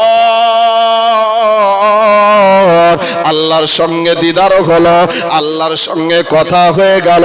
বিশ্ব রাসূল সাল্লাল্লাহু তাআলা আলাইহি ওয়াসাল্লামকে আল্লাহ তাআলা বলেন, বলে হাবিব আপনি আমার কাছে এসেছেন, আমার জন্য কি নিয়ে এসেছেন? আল্লাহর রাসূল বলেন আত-তাহিয়াতু লিল্লাহি ওয়াস-সালাওয়াতু ওয়াত-তাইয়্যিবাতু। আল্লাহর রাসূল বলেন ইয়া আল্লাহ, আমি আপনার জন্য তিনটা জিনিস নিয়ে এসেছি। আমার সমস্ত মালের ইবাদত, ইয়া আল্লাহ আমার জবানের ইবাদত, আমার শরীরের ইবাদত, সমস্ত কিছু আপনার জন্য নিয়ে এসেছি। আল্লাহ তাআলা নবীকে সম্বোধন করে বলেন আসসালামু আলাইকা আইয়ুহান নাবিয়্যু ওয়া রাহমাতুল্লাহি ওয়া বারাকাতুহু। আল্লাহ তাআলা বলেন নবী আসসালামু আলাইকা, হে নবী আপনার উপরে সালাম, রাহমাতুল্লাহ ওয়া বারাকাতুহু, এবং আপনার উপরে শান্তি এবং বরকত। জোরে বলি সুবহানাল্লাহ। তাহলে নবীকে সালাম দিলেন কে? একটু জোরে বলুন। আপনাদের ব্যাটারি লো লো মনে হচ্ছে, কি ব্যাপার জি? এমনি তো শ্রোতার সংখ্যা একটু মোটামুটি কমই আছে, তাতে আবার মনে হচ্ছে যেগুলো আছে একটু মনে হচ্ছে যে ঝিমিয়ে পড়ছেন, লো হয়ে যাচ্ছেন। তাহলে আপনার আমার নবী মুস্তাফাকে সালাম দিচ্ছেন কে? একটু জোরে বলুন না। আল্লাহ। আল্লাহ তাআলা বলেন আসসালামু আলাইকা আইয়ুহান নাবিয়্যু ওয়া রাহমাতুল্লাহি ওয়া বারাকাতুহু। আল্লাহ তাআলা বলেন নবী আপনার উপরে সালাম, আজকে ওয়া রাহমাতুল্লাহ আপনার উপরে আল্লাহ তাআলার রহমত, ওয়া বারাকাতুহু এবং আল্লাহ তাআলার পক্ষ থেকে বরকত। তা আল্লাহর রাসূল সাল্লাল্লাহু তাআলা আলাইহি ওয়াসাল্লাম দেখছেন আল্লাহ তাআলা যা দিচ্ছেন আমাকে দিচ্ছেন, আর আমার গুনাহগার উম্মত উম্মতানিরা বাদ থাকবে। তো দয়ার নবী মুস্তাফা বলেন ওই সালামটা নিজের থেকে আমাদের দিকে ফিরিয়ে নিয়ে বলেন আসসালামু আলাইনা ওয়া আলা ইবাদিল্লাহিস সালিহিন। আল্লাহ সালামটা শুধু আমার একার উপরে নয়, আমাদের উপরে, ওয়া আলা ইবাদিল্লাহিস সালিহিন, আর যারা পরহেজগার ইবাদতকারী বান্দা হবে তাদের উপরেও। জোরে বলি সুবহানাল্লাহ। এখন আল্লাহ রাসূলের মধ্যে কথা হচ্ছে, ফারিস্তারা বলতে আছে আশহাদু আল্লা ইলাহা ইল্লাল্লাহু ওয়া আশহাদু আন্না মুহাম্মাদান আবদুহু ওয়া রাসূলুহু। ফারিস্তারা বলতে আছে আশহাদু আল্লা ইলাহা ইল্লাল্লাহ, আমরা সাক্ষ্য দিতেছি আল্লাহ তাআলা ছাড়া কোনো মাবুদ কোন উপাস্য নেই, ওয়া আশহাদু আন্না মুহাম্মাদান, এবং আমরা এটাও সাক্ষ্য দিতেছি মুহাম্মদ সাল্লাল্লাহু তাআলা আলাইহি ওয়াসাল্লাম আল্লাহ তাআলার বান্দা ও রাসূলুহু, এবং তিনার রাসূল। জোরে বলি সুবহানাল্লাহ। আচ্ছা বলুন তো, যতটুকু কথা আলোচনা করলাম আরবিটা, এটার নাম কি? এটা কোথায় পড়তে হয়? মরার বাড়িতে না বিয়ের বাড়িতে? এই নামাজে পড়তে হয়। ভান্ডারা গ্রামের মানুষ জানেন তো মনে হচ্ছে। তাহলে এর নাম হলো একটু জোরে বলুন না। আত্তাহিয়াতু, আত্তাহিয়াতু নামাজে পড়া মুস্তাহাব নাকি সুন্নাত, কোনটা? জি, একজন খোদার বান্দা 100টা টাকা দেন মাদ্রাসার জন্য, বলে দিব। এটা নামাজের মধ্যে পড়া কি আজীবন মনে থাকবে? বেশি না 100 টাকা। আগামী কালকে অনেক দিবেন, 100 টাকা চেয়েছি বাবা, বেশি না। এই মাসআলাটা শোনার জন্য এই দেখেন মুফতি সাহেব বসে আছেন, হাজার হাজার টাকার কিতাব পত্র কিনে বাবা পড়াশোনা করতে হয়। কথা বলেন ঠিক না ভুল?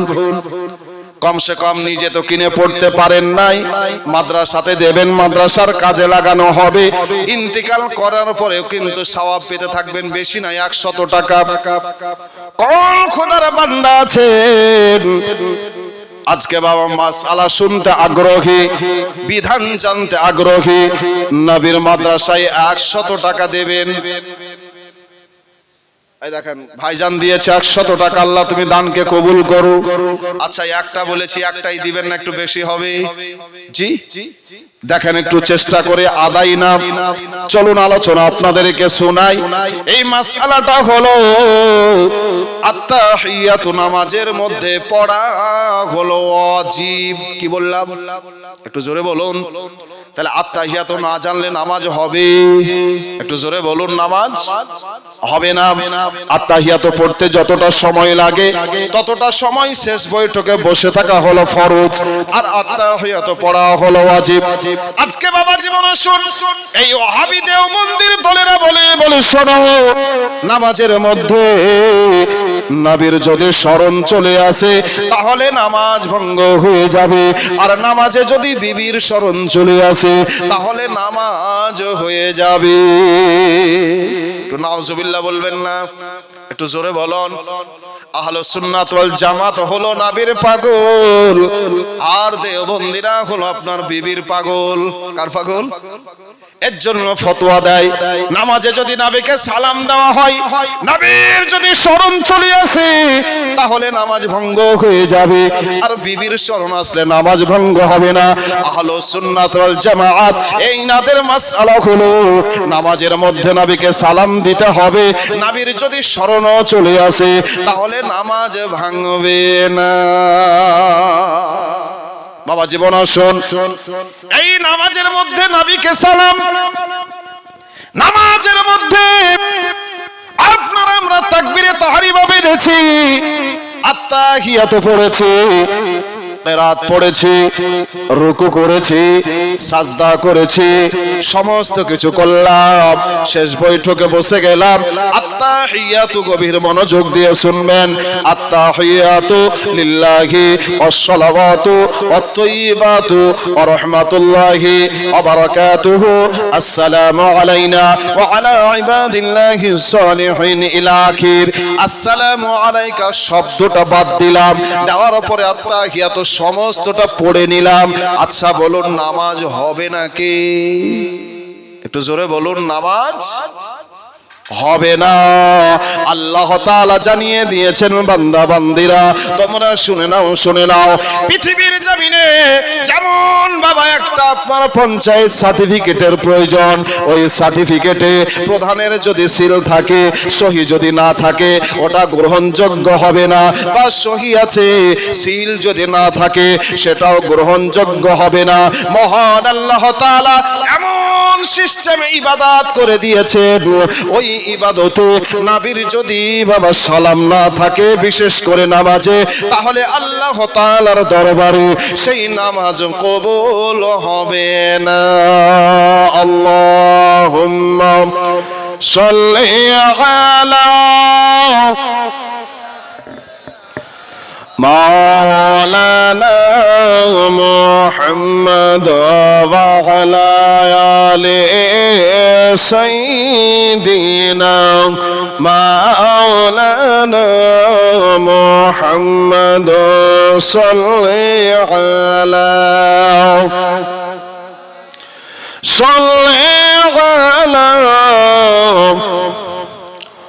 हरदम ज़ुबान से निकालो کنمی محمد هردم زبان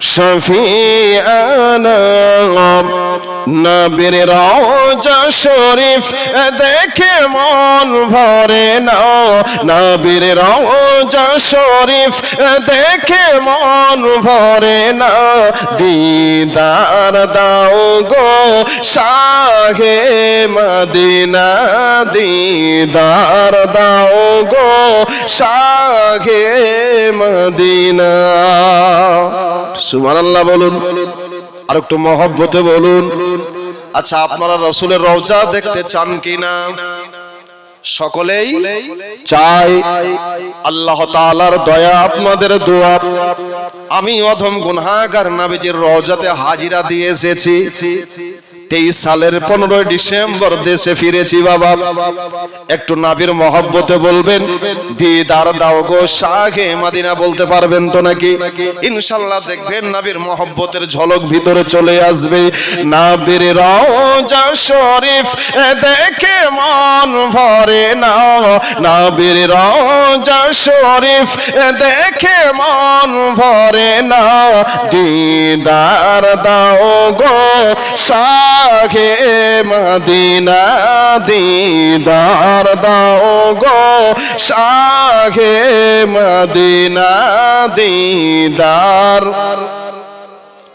হচ্ছে না আরো জোরে বলতে হবে দিদার দাও গো শাহে মদিনা দিদার দাও গো শাহে মদিনা আরশের মেহমান করেছেন আল্লাহ কত শান কত মান মোর কামলিওয়ালা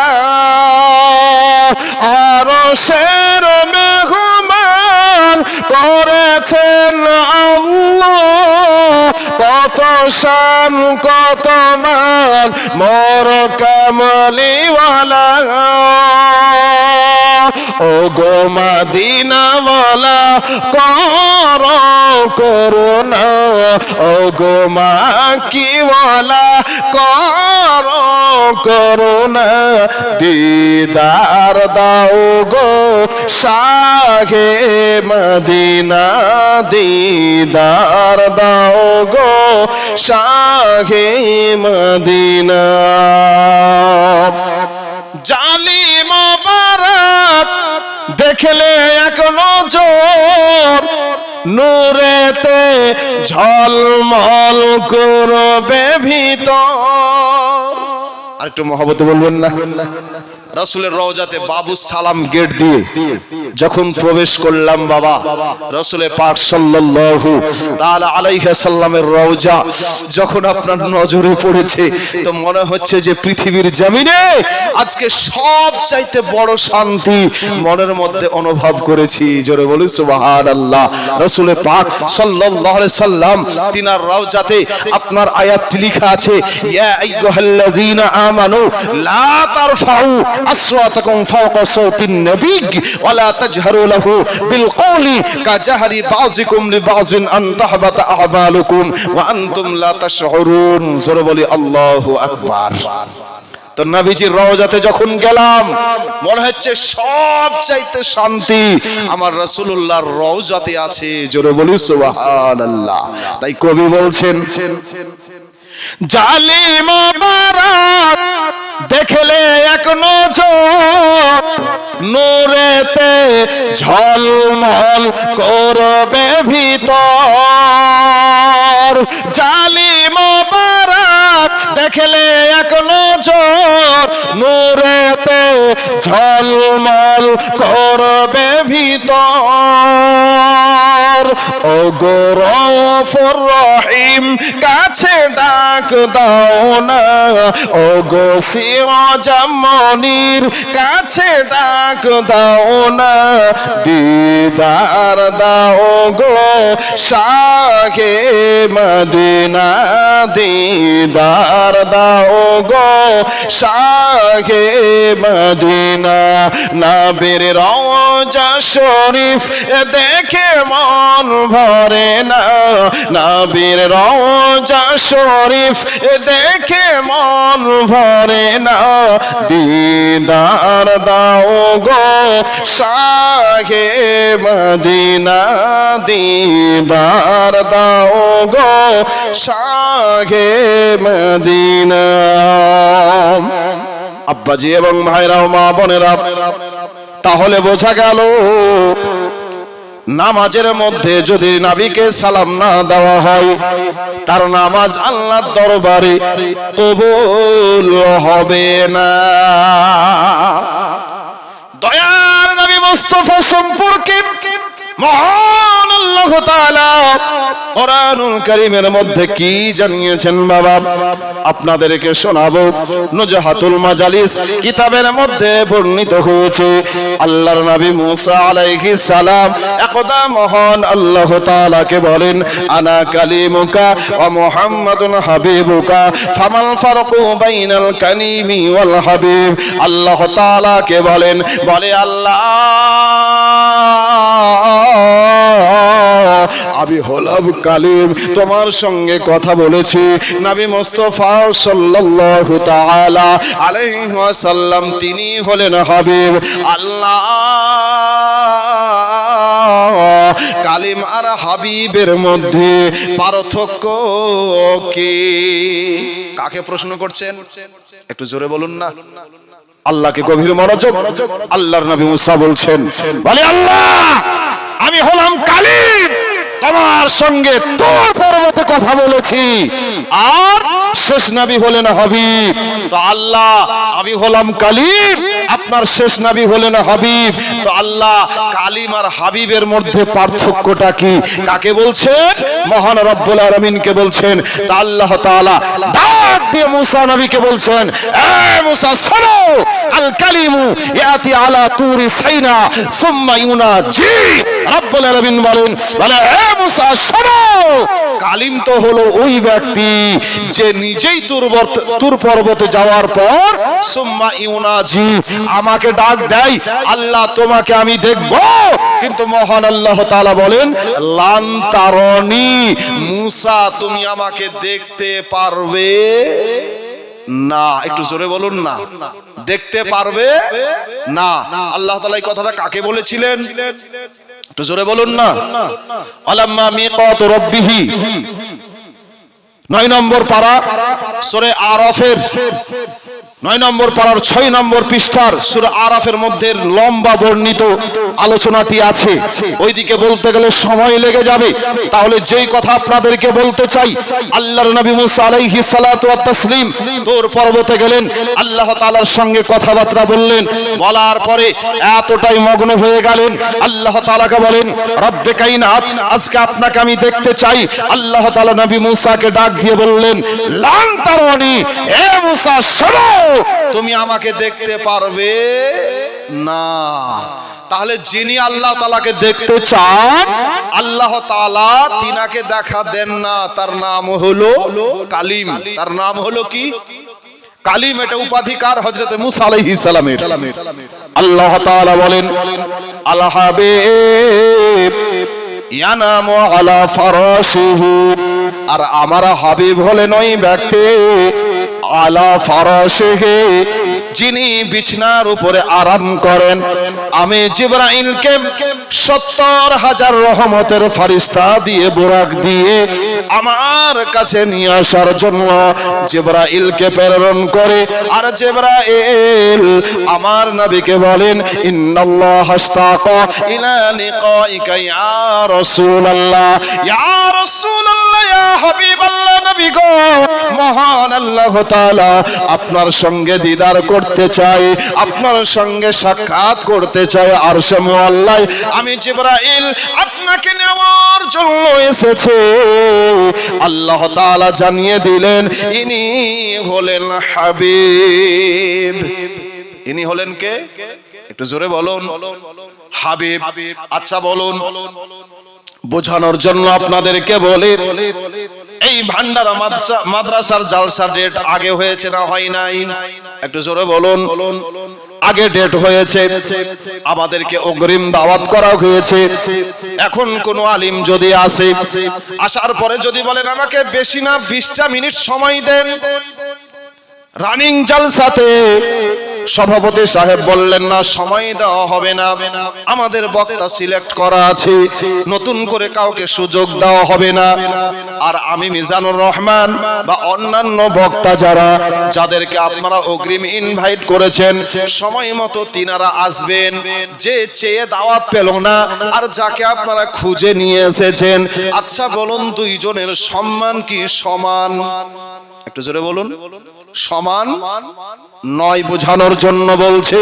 আল্লাহ তাআলার নবী মুসা আল্লাহকে দেখার আরজি পেশ করেছিলেন। আল্লাহ তাআলা বলেছিলেন লান তারানি, মুসা তুমি আমাকে দেখতে পাবে না, কিন্তু আল্লাহ তাআলা আপনার আমার হাবিবকে আরশে মুআল্লায় নিজেই ডেকে নিয়েছিলেন। বলে সুবহানাল্লাহ। ইনি হলেন হাবিব। হাবিব মানে হলো বাবা প্রিয়। যখন সৌদি আরবে যাবেন, ভালোবাসার যখন মানুষ পাবে, আসসালামু আলাইকুম বলবে, ওয়ালাইকুম সালাম বলবে, হাতে হাত লাগিয়ে দেবে, দেওয়ার পরে বলবে ইয়া হাবিবি, হে প্রিয় মানুষ তুমি কেমন আছো? কথা বুঝেছেন নাই? হাতে হাত মিলিয়ে বলবে ইয়া হাবিবি, বাবা জীবন চলন। তাহলে এটা হলো প্রথম পার্থক্য। আল্লাহর নবী মুসা আল্লাহ তাআলাকে দেখতে চেয়েছিলেন, আল্লাহ তাআলা দেখা দেন নাই, কিন্তু আপনারা আমার নবীকে আরশে মুআল্লায় ডেকে নিয়েছিলেন।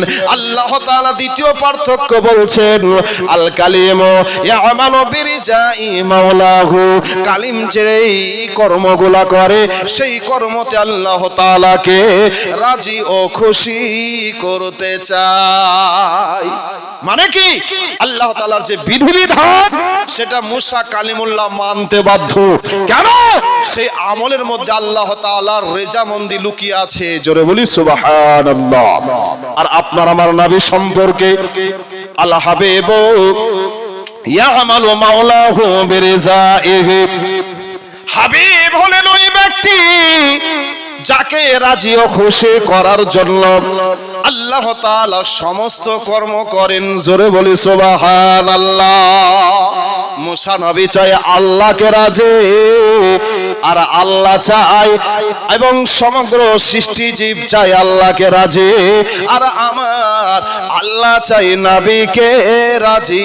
জোরে বলি সুবহানাল্লাহ। তাই ইমামে আহলে সুন্নাত, ইমামে ইশকে মহব্বত, ইমামে আহমদ রাজা ফজর বলে রবি রহমাতুল্লাহ আলাইহি বলেন, खुदा की रजा चाहते हैं दो आलम, खुदा की रजा चाहते हैं दो आलम, खुदा चाहता है रजाए मोहम्मद। सुबहानाल्लाह बोला जाবে না?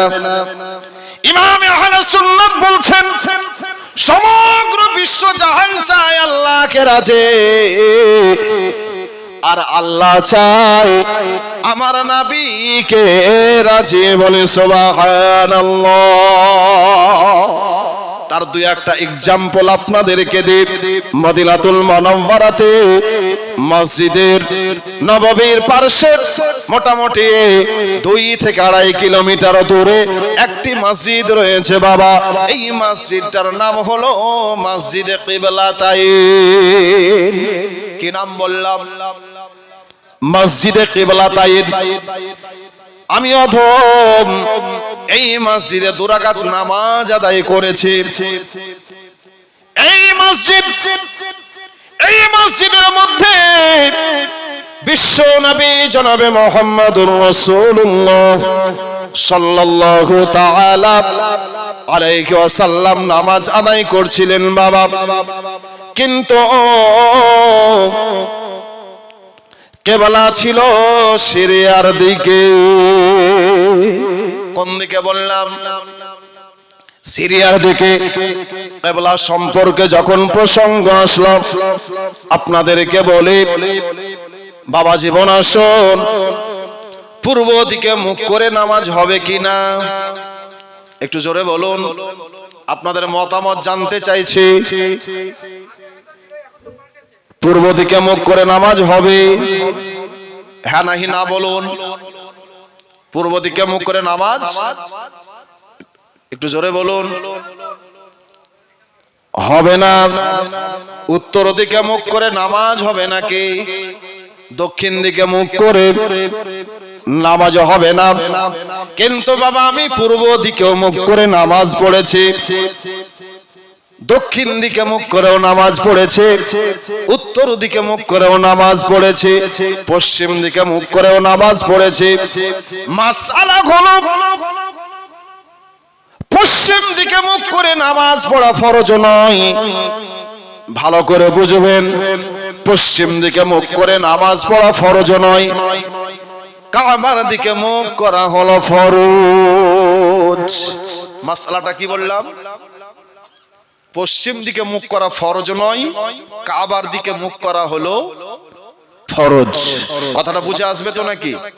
এখন আপনারা বলবেন যে আমরা তো পশ্চিম দিকে মুখ করে নামাজ পড়ি, মাসআলাটা পরে আসছি। মাসআলা হলো আপনি যখন কাবার চাতালে থাকবেন, যেই দিক থেকে মুখ করবেন সম্মুখে কিন্তু কাবাকে পাবেন। বুঝতে পেরেছেন? কাবার চাতালে হারাম শরীফে আপনি যদি পূর্ব দিকে মুখ করেন তাও কাবা হবে আপনার সামনে, যদি পশ্চিমে মুখ করেন তাও কাবা হবে সামনে, উত্তরে মুখ করবেন কাবা হবে সামনে, দক্ষিণে মুখ করবেন কাবা হবে সামনে।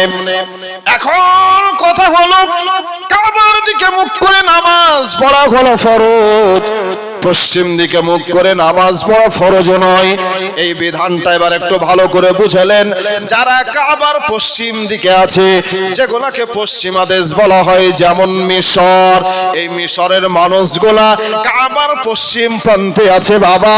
এই মানুষগুলা কাবাকে যদি আপনার কিবলা বানাতে চায়, কাবাকে যদি সম্মুখে পেতে চায়, তাহলে এদেরকে মুখ করতে হবে পূর্ব দিকে। কোন দিকে বললাম? টাটকা মাসআলা ভালো করে শুনলেন, মনে থাকবে। তাহলে এদের জন্য বাবা কাবার দিকে মুখ করা হলো ফরজ, কিন্তু কাবা আছে কোন দিকে? কাবা আছে পূর্ব দিকে। এর জন্য ওদের জন্য নির্দিষ্ট হয়ে গেল কিবলা হলো পূর্ব দিকে ফরজ। কাবার যারা উত্তর সাইডে আছে, কাবাকে সম্মুখে পেতে গেলে তাদেরকে মুখ করতে হবে দক্ষিণ দিকে। যারা দক্ষিণ সাইডে আছে, কাবাকে সম্মুখে পেতে গেলে এদেরকে মুখ করতে হবে উত্তর দিকে। কোন দিকে বললাম? উত্তর দিকে। যারা কাবার পূর্ব প্রান্তে আছে, কাবাকে সম্মুখে পেতে গেলে এদেরকে মুখ করতে হবে পশ্চিম দিকে। আমরা ভারতের অধিবাসী, কাবার আমরা পূর্ব প্রান্তে আছে, তাই কাবাকে সম্মুখে পেতে গেলে আমাদের পশ্চিম দিকে মুখ করা ফরজ। কথাটা বোঝা গেল না বোঝা যায়নি? আব্বাজি এবং ভাইরা ও মা বোনেরা, বিশ্ব রাসূল সাল্লাল্লাহু তাআলা আলাইহি ওয়াসাল্লাম কাবার দিকে মুখ করে নামাজ পড়তেন। কিন্তু যখন হিজরত করে মক্কা ছেড়ে মদিনায় চলে গেলেন, মক্কা ছেড়ে মদিনায় চলে যাওয়ার পর আল্লাহ তাআলার হুকুম হয়ে যায়, বলে হবে আপনি বাইতুল মুকাদ্দাসের দিকে মুখ করে নামাজ পড়বেন। আল্লাহর রাসূল সাল্লাল্লাহু তাআলা আলাইহি ওয়াসাল্লাম 16 থেকে 17 মাস হিজরতের পর বাইতুল মুকাদ্দাসের দিকে মুখ করে নামাজ পড়ে। ইহুদিরা বলতে থাকে, আমরাও যেই দিকে মুখ করে মুহাম্মদ সাল্লাল্লাহু তাআলা আলাইহি ওয়াসাল্লাম তিনিও সেই দিকে মুখ করেন।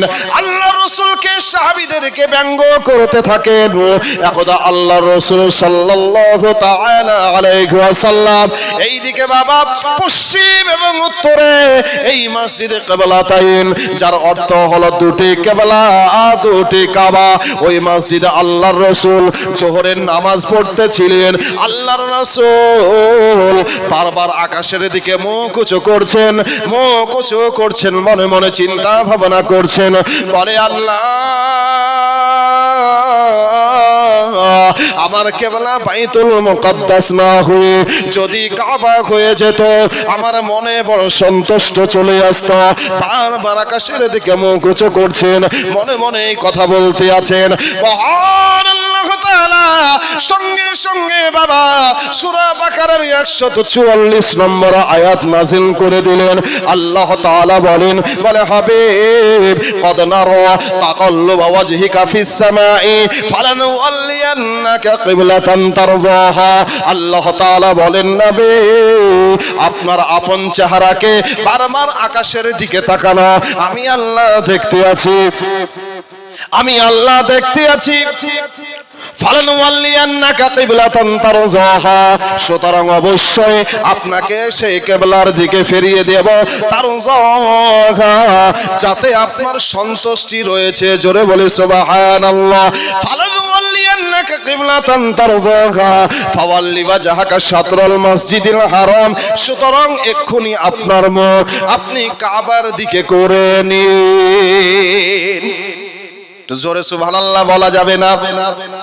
নামাজের মধ্যে দুরাকাত নামাজ হয়েছে বাবা, দুরাকাত নামাজের মধ্যে আল্লাহ তাআলার পক্ষ থেকে সূরা বাকারার 144 নম্বর আয়াত নাযিল হয়ে গেল।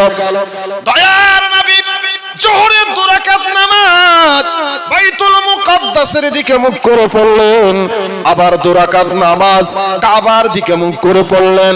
সাহাবীরাও নবীকে ইক্তেদা করে, পেছনে নবীজির ইক্তেদা করে তিনারাও মুখটা ফিরিয়ে নিলেন।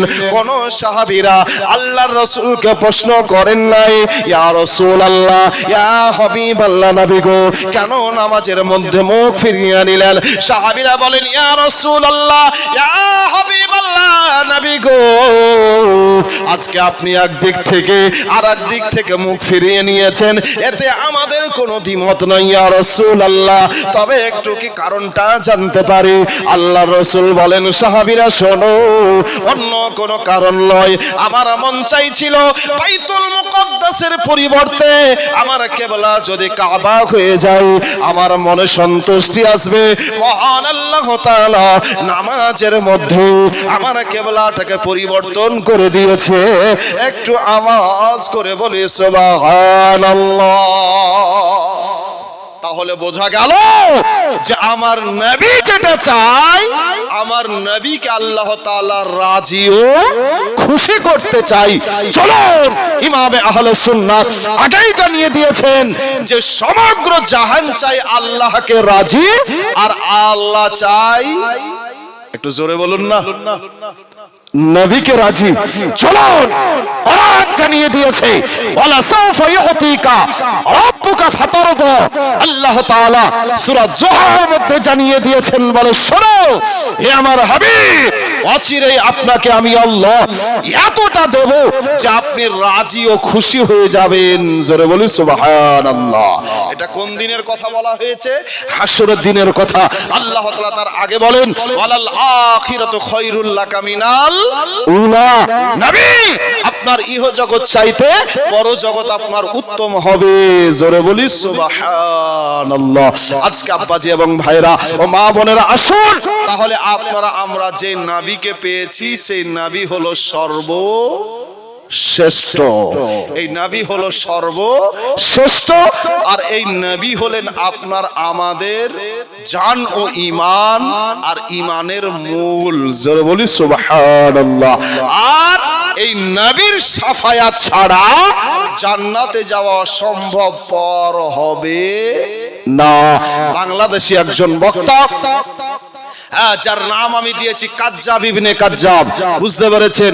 আব্দুর রাজ্জাক বিন ইউসুফ, এই ব্যক্তিটা বলছে নবীর জান্নাতে যাওয়া তো দূরের কথা, হাসরের দিন সকলেই যখন বলবে ইয়া নাফসি ইয়া নাফসি ইয়া নাফসি, আর ওই সময়তে নবী মুহাম্মদুর রাসূলুল্লাহ সাল্লাল্লাহু তাআলা আলাইহি ওয়াসাল্লাম, সকলে একবার নাউজুবিল্লাহ আগে পড়ুন, আর একবার নাউজুবিল্লাহ পড়ুন।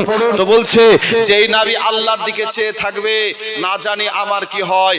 নবী ফেলফেল করে আল্লাহর দিকে তাকাবে, না জানি আমার কি হয়, না জানি আমার কি হয়। উনি আলোচনা রাখছেন, ইন্টারনেটে দিয়েছে। আমি এখানে কমেন্টে বললাম, নবী পাক সাল্লাল্লাহু আলাইহি সাল্লাম হাসরের দিন আল্লাহ তাআলার দিকে ফেলফেল করে তাকাবে, না জানি আপনি আমার কি হয়তো এর আরবিটাকে একটু আপনি বলুন। কথা বুঝতে পারেন নাই? ফ্যাল ফ্যাল করে তাকাচ্ছে, তার আরবি থাকতে হবে। জি, তার আরবি থাকতে হবে।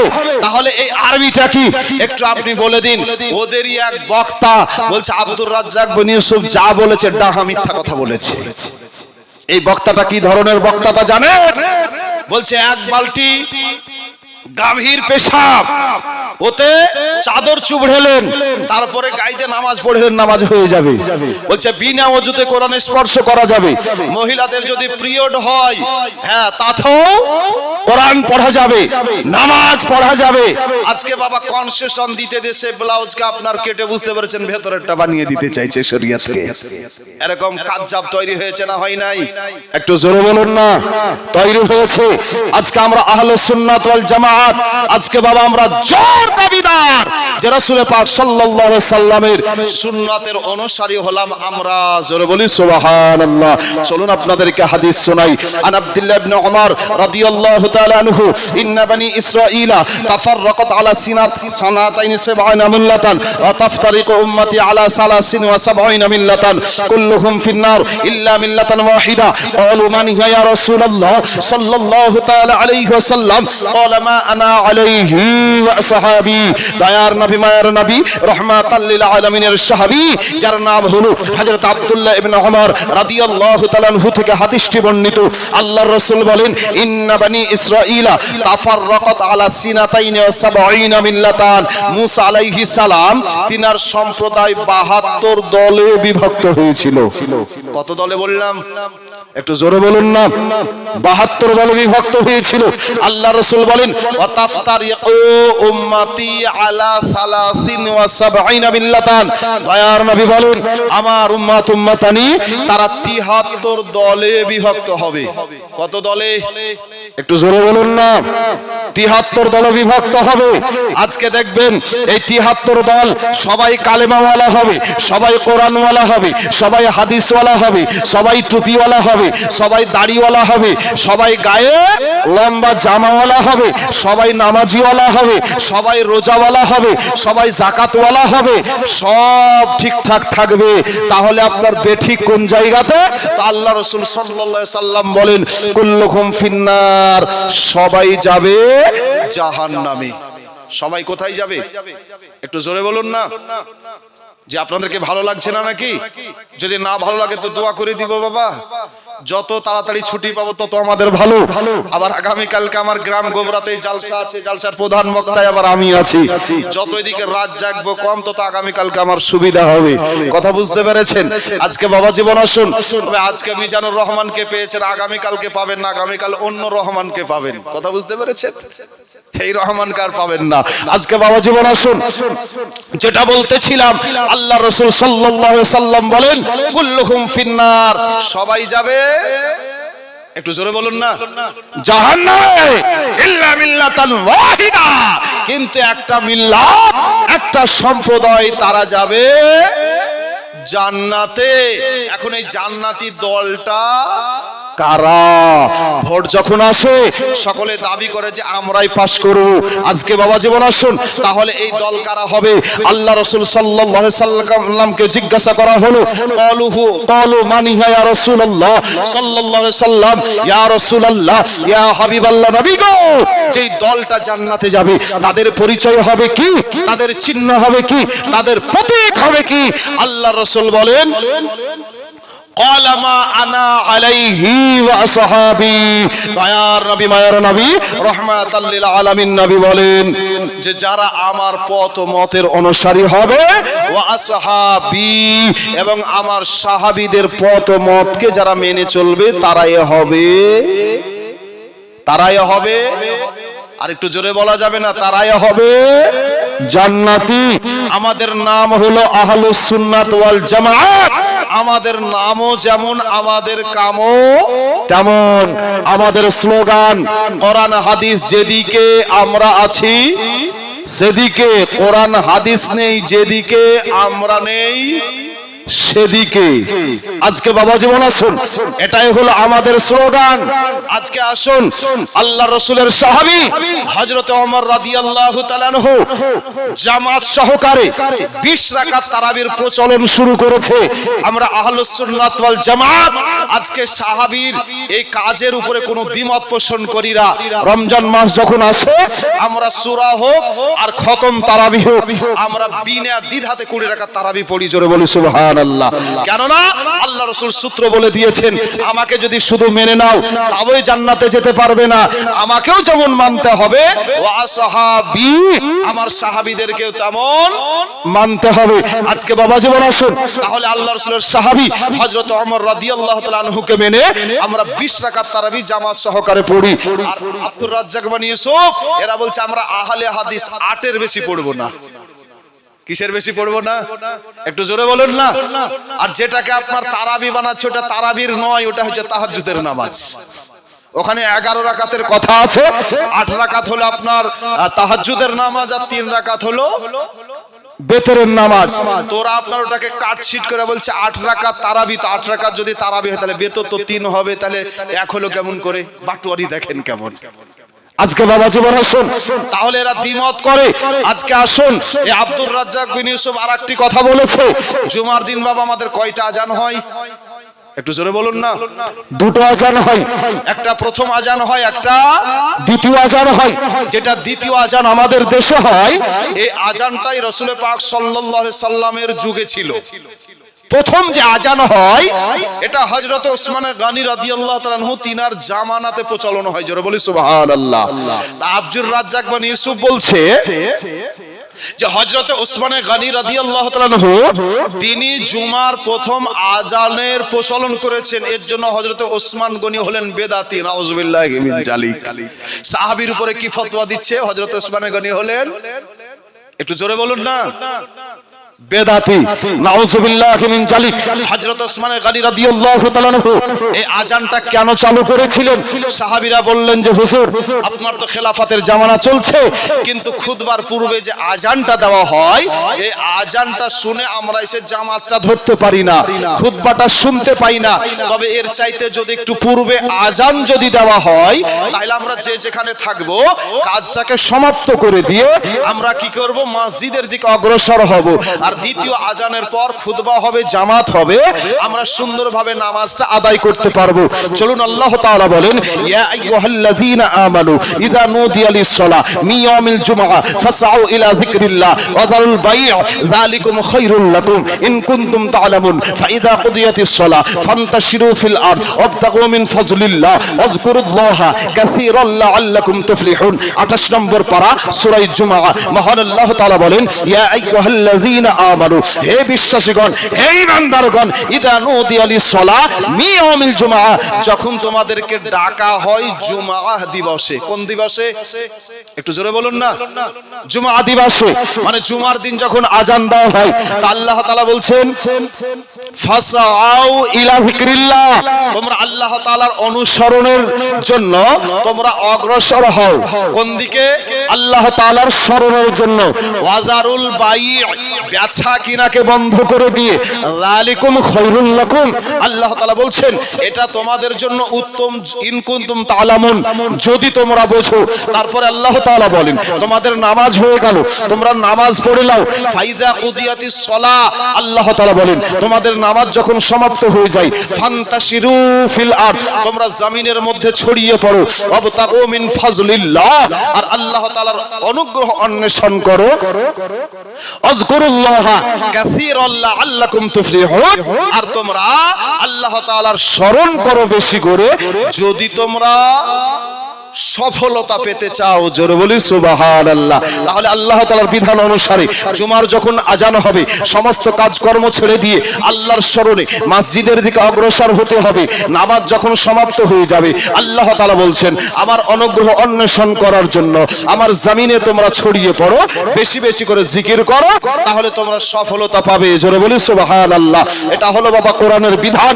হযরত ওসমান গনি রাদিয়াল্লাহু তাআলা আনহু সাহাবীদেরকে নিয়ে একত্রিত হয়ে একটা পরামর্শ করলেন যে এটার জন্য কি ফাইসালা করা যায়।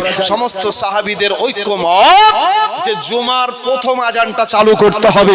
প্রথম আজান যদি চালু করা যায় তাহলে সাহাবীরা কাজকর্ম ছেড়ে দিয়ে আসতে পারবে, আর দ্বিতীয় আজানের পর সুস্থভাবে খুতবা শুনে নামাজ আদায় করতে পারবে। কথা বুঝতে পেরেছেন? তাহলে যে প্রথম আজানটা দেওয়া হয় এখন আমাদের এলাকায় 12:10-এ, কততে আজান দেওয়া হয় একটু জোরে বলুন না।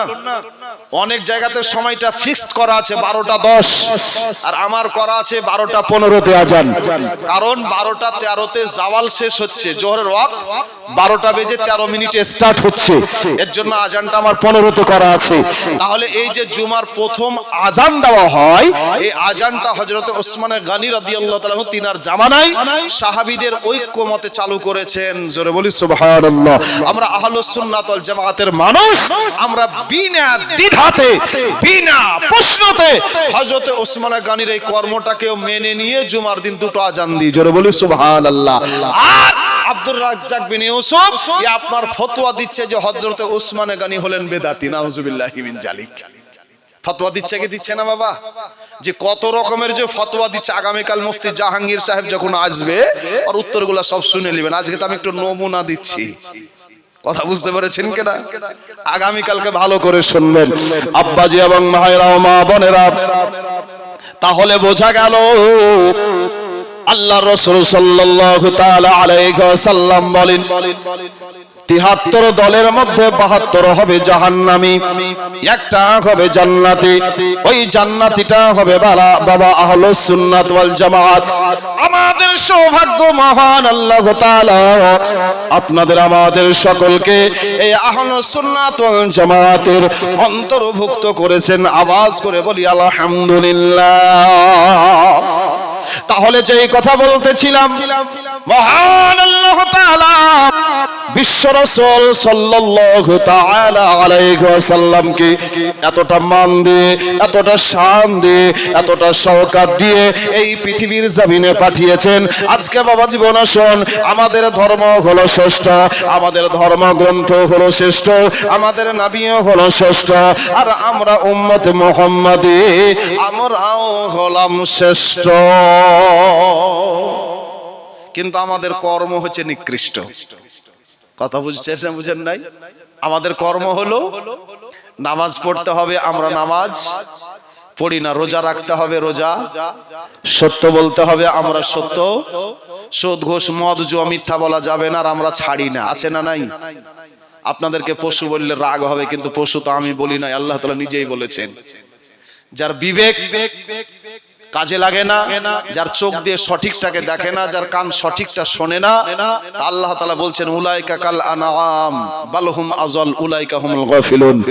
আল্লাহ তাআলা বলছেন যে এরা চতুষ্পদ জন্তুর ন্যায়। সূরা আরাফের 179 নম্বর আয়াত 9 নম্বর পারার 13 নম্বর পৃষ্ঠার 1 2 3 4 লাইনের আয়াতটি রয়েছে বাবা। যাই হোক, ওটা আমি উল্লেখ করছি না। তাহলে আপনারা আমরা সকলে হলাম উম্মতে মুহাম্মদী।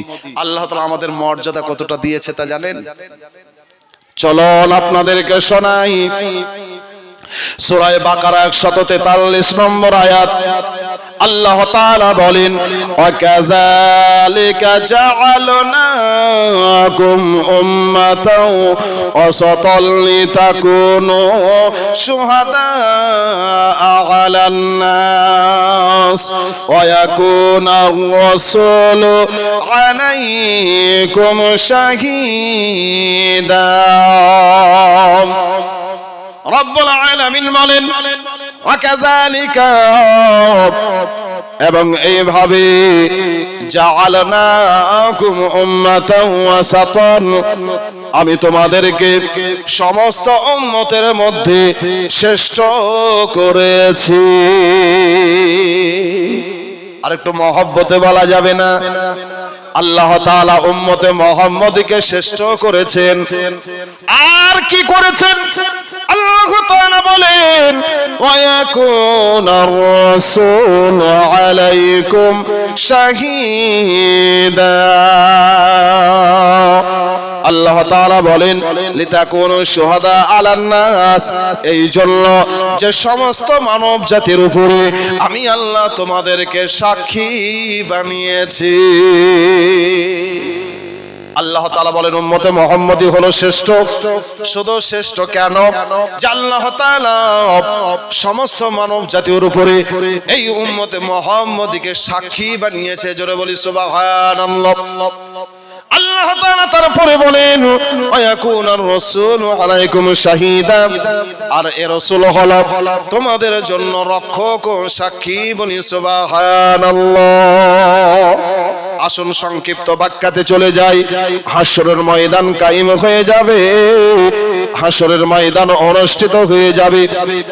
আল্লাহর ফেরেশতা হযরত ইসরাফিল আলাইহিস সালাম যখন বাঁশিতে ফুঁক দিয়ে দেবে, হযরত আদম আলাইহিস সালাম থেকে নিয়ে বিশ্ব নবী জনাবে মুহাম্মদুর রাসূলুল্লাহ সাল্লাল্লাহু তাআলা আলাইহি ওয়াসাল্লাম পর্যন্ত সমস্ত নবী ও রাসূলগণ সকলেই বাবা একত্রিত হয়ে যাবে। একত্রিত হয়ে যাওয়ার পর রব্বুল আলামিন ওই দিনকে সমস্ত মানবগুলোকে একসঙ্গে করবে। করার পরে যারা জাহান্নামী হবে আল্লাহ তাআলা কাফিরদেরকে জিজ্ঞাসা করবে। হযরত আদম আলাইহিস সালাম তিনার সমস্ত উম্মত কালেমা পড়ে নাই, তিনার উম্মতের মধ্যেও কাফির ছিল। হযরত শেষ নবী তিনার উম্মতের মধ্যেও কাফির ছিল। হযরত নূহ নবী তিনার উম্মতের মধ্যেও কাফির ছিল। হযরত দাউদ নবী তিনার উম্মতের মধ্যেও কাফির ছিল। এক কথায় প্রত্যেকটা নবীর আমলে আব্বাজি এবং ভাইরাও মা বোনেরা অনেকে কালেমা পড়ে নাই, মুসলমান হয় নাই। আল্লাহ তাআলা সকলকে একত্রিত করবে। একত্রিত করার পর ওই কাফিরদেরকে জিজ্ঞাসা করবেন আলাম ইয়াতিকুম রাসূলুম মিন ক্বাবলিকুম, হে আমার উম্মত, হে আমার বান্দা বান্দীরা, তোমাদের কাছে কি কোনো নবী যাই নাই? তোমাদের কাছে কি কোনো রাসূল আসে নাই? কে জিজ্ঞাসা করবে? একটু জোরে বলুন না। আল্লাহ তাআলা কাফিরদেরকে জিজ্ঞাসা করবে। তো কাফিররা কি বলবে? বলে আল্লাহ আমাদের কাছে কেউ আসেনি। কেউ? আচ্ছা এই কথা সত্য নাকি মিথ্যা? একটু জোরে বলুন। মিথ্যা। হাসরের দিন আল্লাহ তাআলার কাছে মিথ্যা অভিযোগ করবে। আল্লাহ তাআলা নবীদেরকে তলব করবেন। হযরত আদম নবী থেকে নিয়ে ঈসা রুহুল্লাহ পর্যন্ত সমস্ত নবীগণ ওই জায়গাতে উপবিষ্ট। আপনার আমার নবী উপবিষ্ট। আল্লাহ তাআলা এই নবীগণকে বলবেন এই এরা হলো তোমার উম্মত উম্মতানি, এরা যা বলছে সত্য নাকি মিথ্যা আল্লাহ তাআলা জানেন কি জানেন না? একটু জোরে বলুন। জানে। নবীগণ বলবেন বলে আল্লাহ এরা হলো মিথ্যুক, এদের অভিযোগটাও হলো মিথ্যা। আল্লাহ এরা সত্য কথা বলছে না, আল্লাহ এরা মিথ্যা বলছে। আল্লাহ তাআলা বলছেন হে আমার নবীগণ, তোমরা যে কথাটা বলছো তোমাদের সত্যায়ন করার জন্য কি তোমাদের কোনো সাক্ষী আছে? কথা বুঝতে পেরেছেন? নবীগণ তোমরা যেটা বলছো এর সত্যায়ন করার জন্য কোন সাক্ষী আছে? নবীগণ আলাইহিস সালাম বলবেন বলে আল্লাহ আছে। বলে কে নিয়ে এসো। এই সমস্ত নবীগণ আজকে উম্মতে মুহাম্মদী সাল্লাল্লাহু তাআলা আলাইহি ওয়াসাল্লামকে হাশরের ময়দানে সাক্ষী হিসাবে দাঁড় করিয়ে দেবেন। বলি সুবহানাল্লাহ। এই আয়াতের ব্যাখ্যা মুফাসসিরে কেরামগণ কয়েকটি অভিমত লিখেছেন। তার ভিতরে হলো মুসলমানেরা মুমিনদের জন্য হবে সাক্ষী, দুনিয়াতে কাফিরদের জন্য হবে সাক্ষী, কিন্তু কোন কাফির মুসলমানদের জন্য সাক্ষী হতে পারবে না।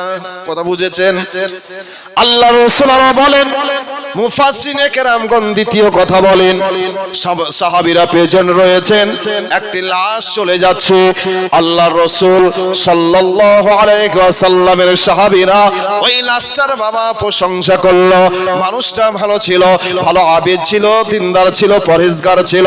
আল্লাহর রাসূলের কানে সাহাবীদের আওয়াজটা পৌঁছালো, আল্লাহর নবী বললেন অনিবার্য হয়ে গিয়েছে। আবার একটা লাশ আসলো, সাহাবীরা ওই লাশটার সম্পর্কে বলাবলি করতে লাগলো, মানুষটা দুনিয়ার জমিনে ভালো ছিল না, কর্ম ভালো ছিল না। আল্লাহর নবী বললেন এই মানুষটার জন্য অজীব হয়ে গিয়েছে। কি বললেন? অজীব হয়ে গিয়েছে। হযরত ওমর রাদিয়াল্লাহু তাআলা আনহু উনি বললেন ইয়া রাসূলুল্লাহ, ইয়া হাবিবাল্লাহ, নবী গো, আপনি প্রথমেও বললেন ওয়াজাবাত, অজীব হয়ে গিয়েছে, দ্বিতীয়বার বললেন ওয়াজাবাত মানে অজীব হয়ে গিয়েছে। মিশকাত শরীফ বাবুল জানাই যে অধ্যায়ের মধ্যে হাদিসটি বর্ণিত, আল্লাহর রাসূলকে বলেন ইয়া রাসূলুল্লাহ, আগেও বললেন অনিবার্য হয়ে গিয়েছে, পরেও বললেন অনিবার্য হয়ে গিয়েছে, এর ব্যাখ্যাটা বুঝলাম না। আল্লাহর রাসূল বলেন সাহাবীরা শোনো, এই পৃথিবীর জমিনে তোমরা হলে আল্লাহর সাক্ষী, যাকে তোমরা ভালো সাক্ষ্য দিবে তার জন্য জান্নাত ওয়াজিব হয়ে গিয়েছে, আর যাকে তোমরা খারাপ সাক্ষ্য দিয়েছো তার জন্য জাহান্নাম ওয়াজিব হয়ে গিয়েছে। এই উম্মতে মুহাম্মাদী হাশরের ময়দানে সমস্ত নবীদের জন্য সাক্ষী হবে। উম্মতে মুহাম্মাদী যখন বলবে বনি আল্লাহ, নবীগণ যা বলেছে সত্য বলেছে, জোরে বলে সুবহানাল্লাহ। ওই কাফিররা আল্লাহকে বলবে, বলে আল্লাহ আমরা যখন দুনিয়ায় ছিলাম, আমরা যখন দুনিয়ায় এসেছিলাম উম্মতে মুহাম্মাদী তখন ছিল না। আল্লাহ যে প্রেজেন্ট থাকে না সে কেমন করে সাক্ষী হতে পারে? কথা বুঝেন নাই? কাফিররা বলবে যে আল্লাহ আমি আদম নবীর যুগে কাফের ছিলাম, কেউ বলবে যে আল্লাহ আমি শীষ নবীর যুগে কাফের ছিলাম, তখন তো উম্মতে মুহাম্মাদী ছিল না। এরা পরে এসে কেমন করে না দেখে সাক্ষী দিতে পারে? আল্লাহ এদের সাক্ষী গ্রহণযোগ্য হবে না। কত মজার কথা দেখেন, তাফসিরে বলছে, আমি বলছি নাই। আল্লাহ তাআলা বলছেন উম্মতে মুহাম্মাদীকে আমি শ্রেষ্ঠ করেছি। বাবা আজকে আসুন, আমি মূল আলোচনা রাখতে ভালোবাসি কোরআনের ব্যাখ্যা তাফসীর, কোরআন হাদিসের আলোকে। গল্প গুজব এগুলো আমি খুব কম ভালোবাসি। আজকে বাবা জীবন আসুন, তো আল্লাহ তাআলা উম্মতে মুহাম্মাদীকে বলবেন উম্মতে মুহাম্মাদী বলো, তাহলে ওই দিন তো তোমরা ছিলে না, কেমন করে তোমরা সাক্ষ্য দাও?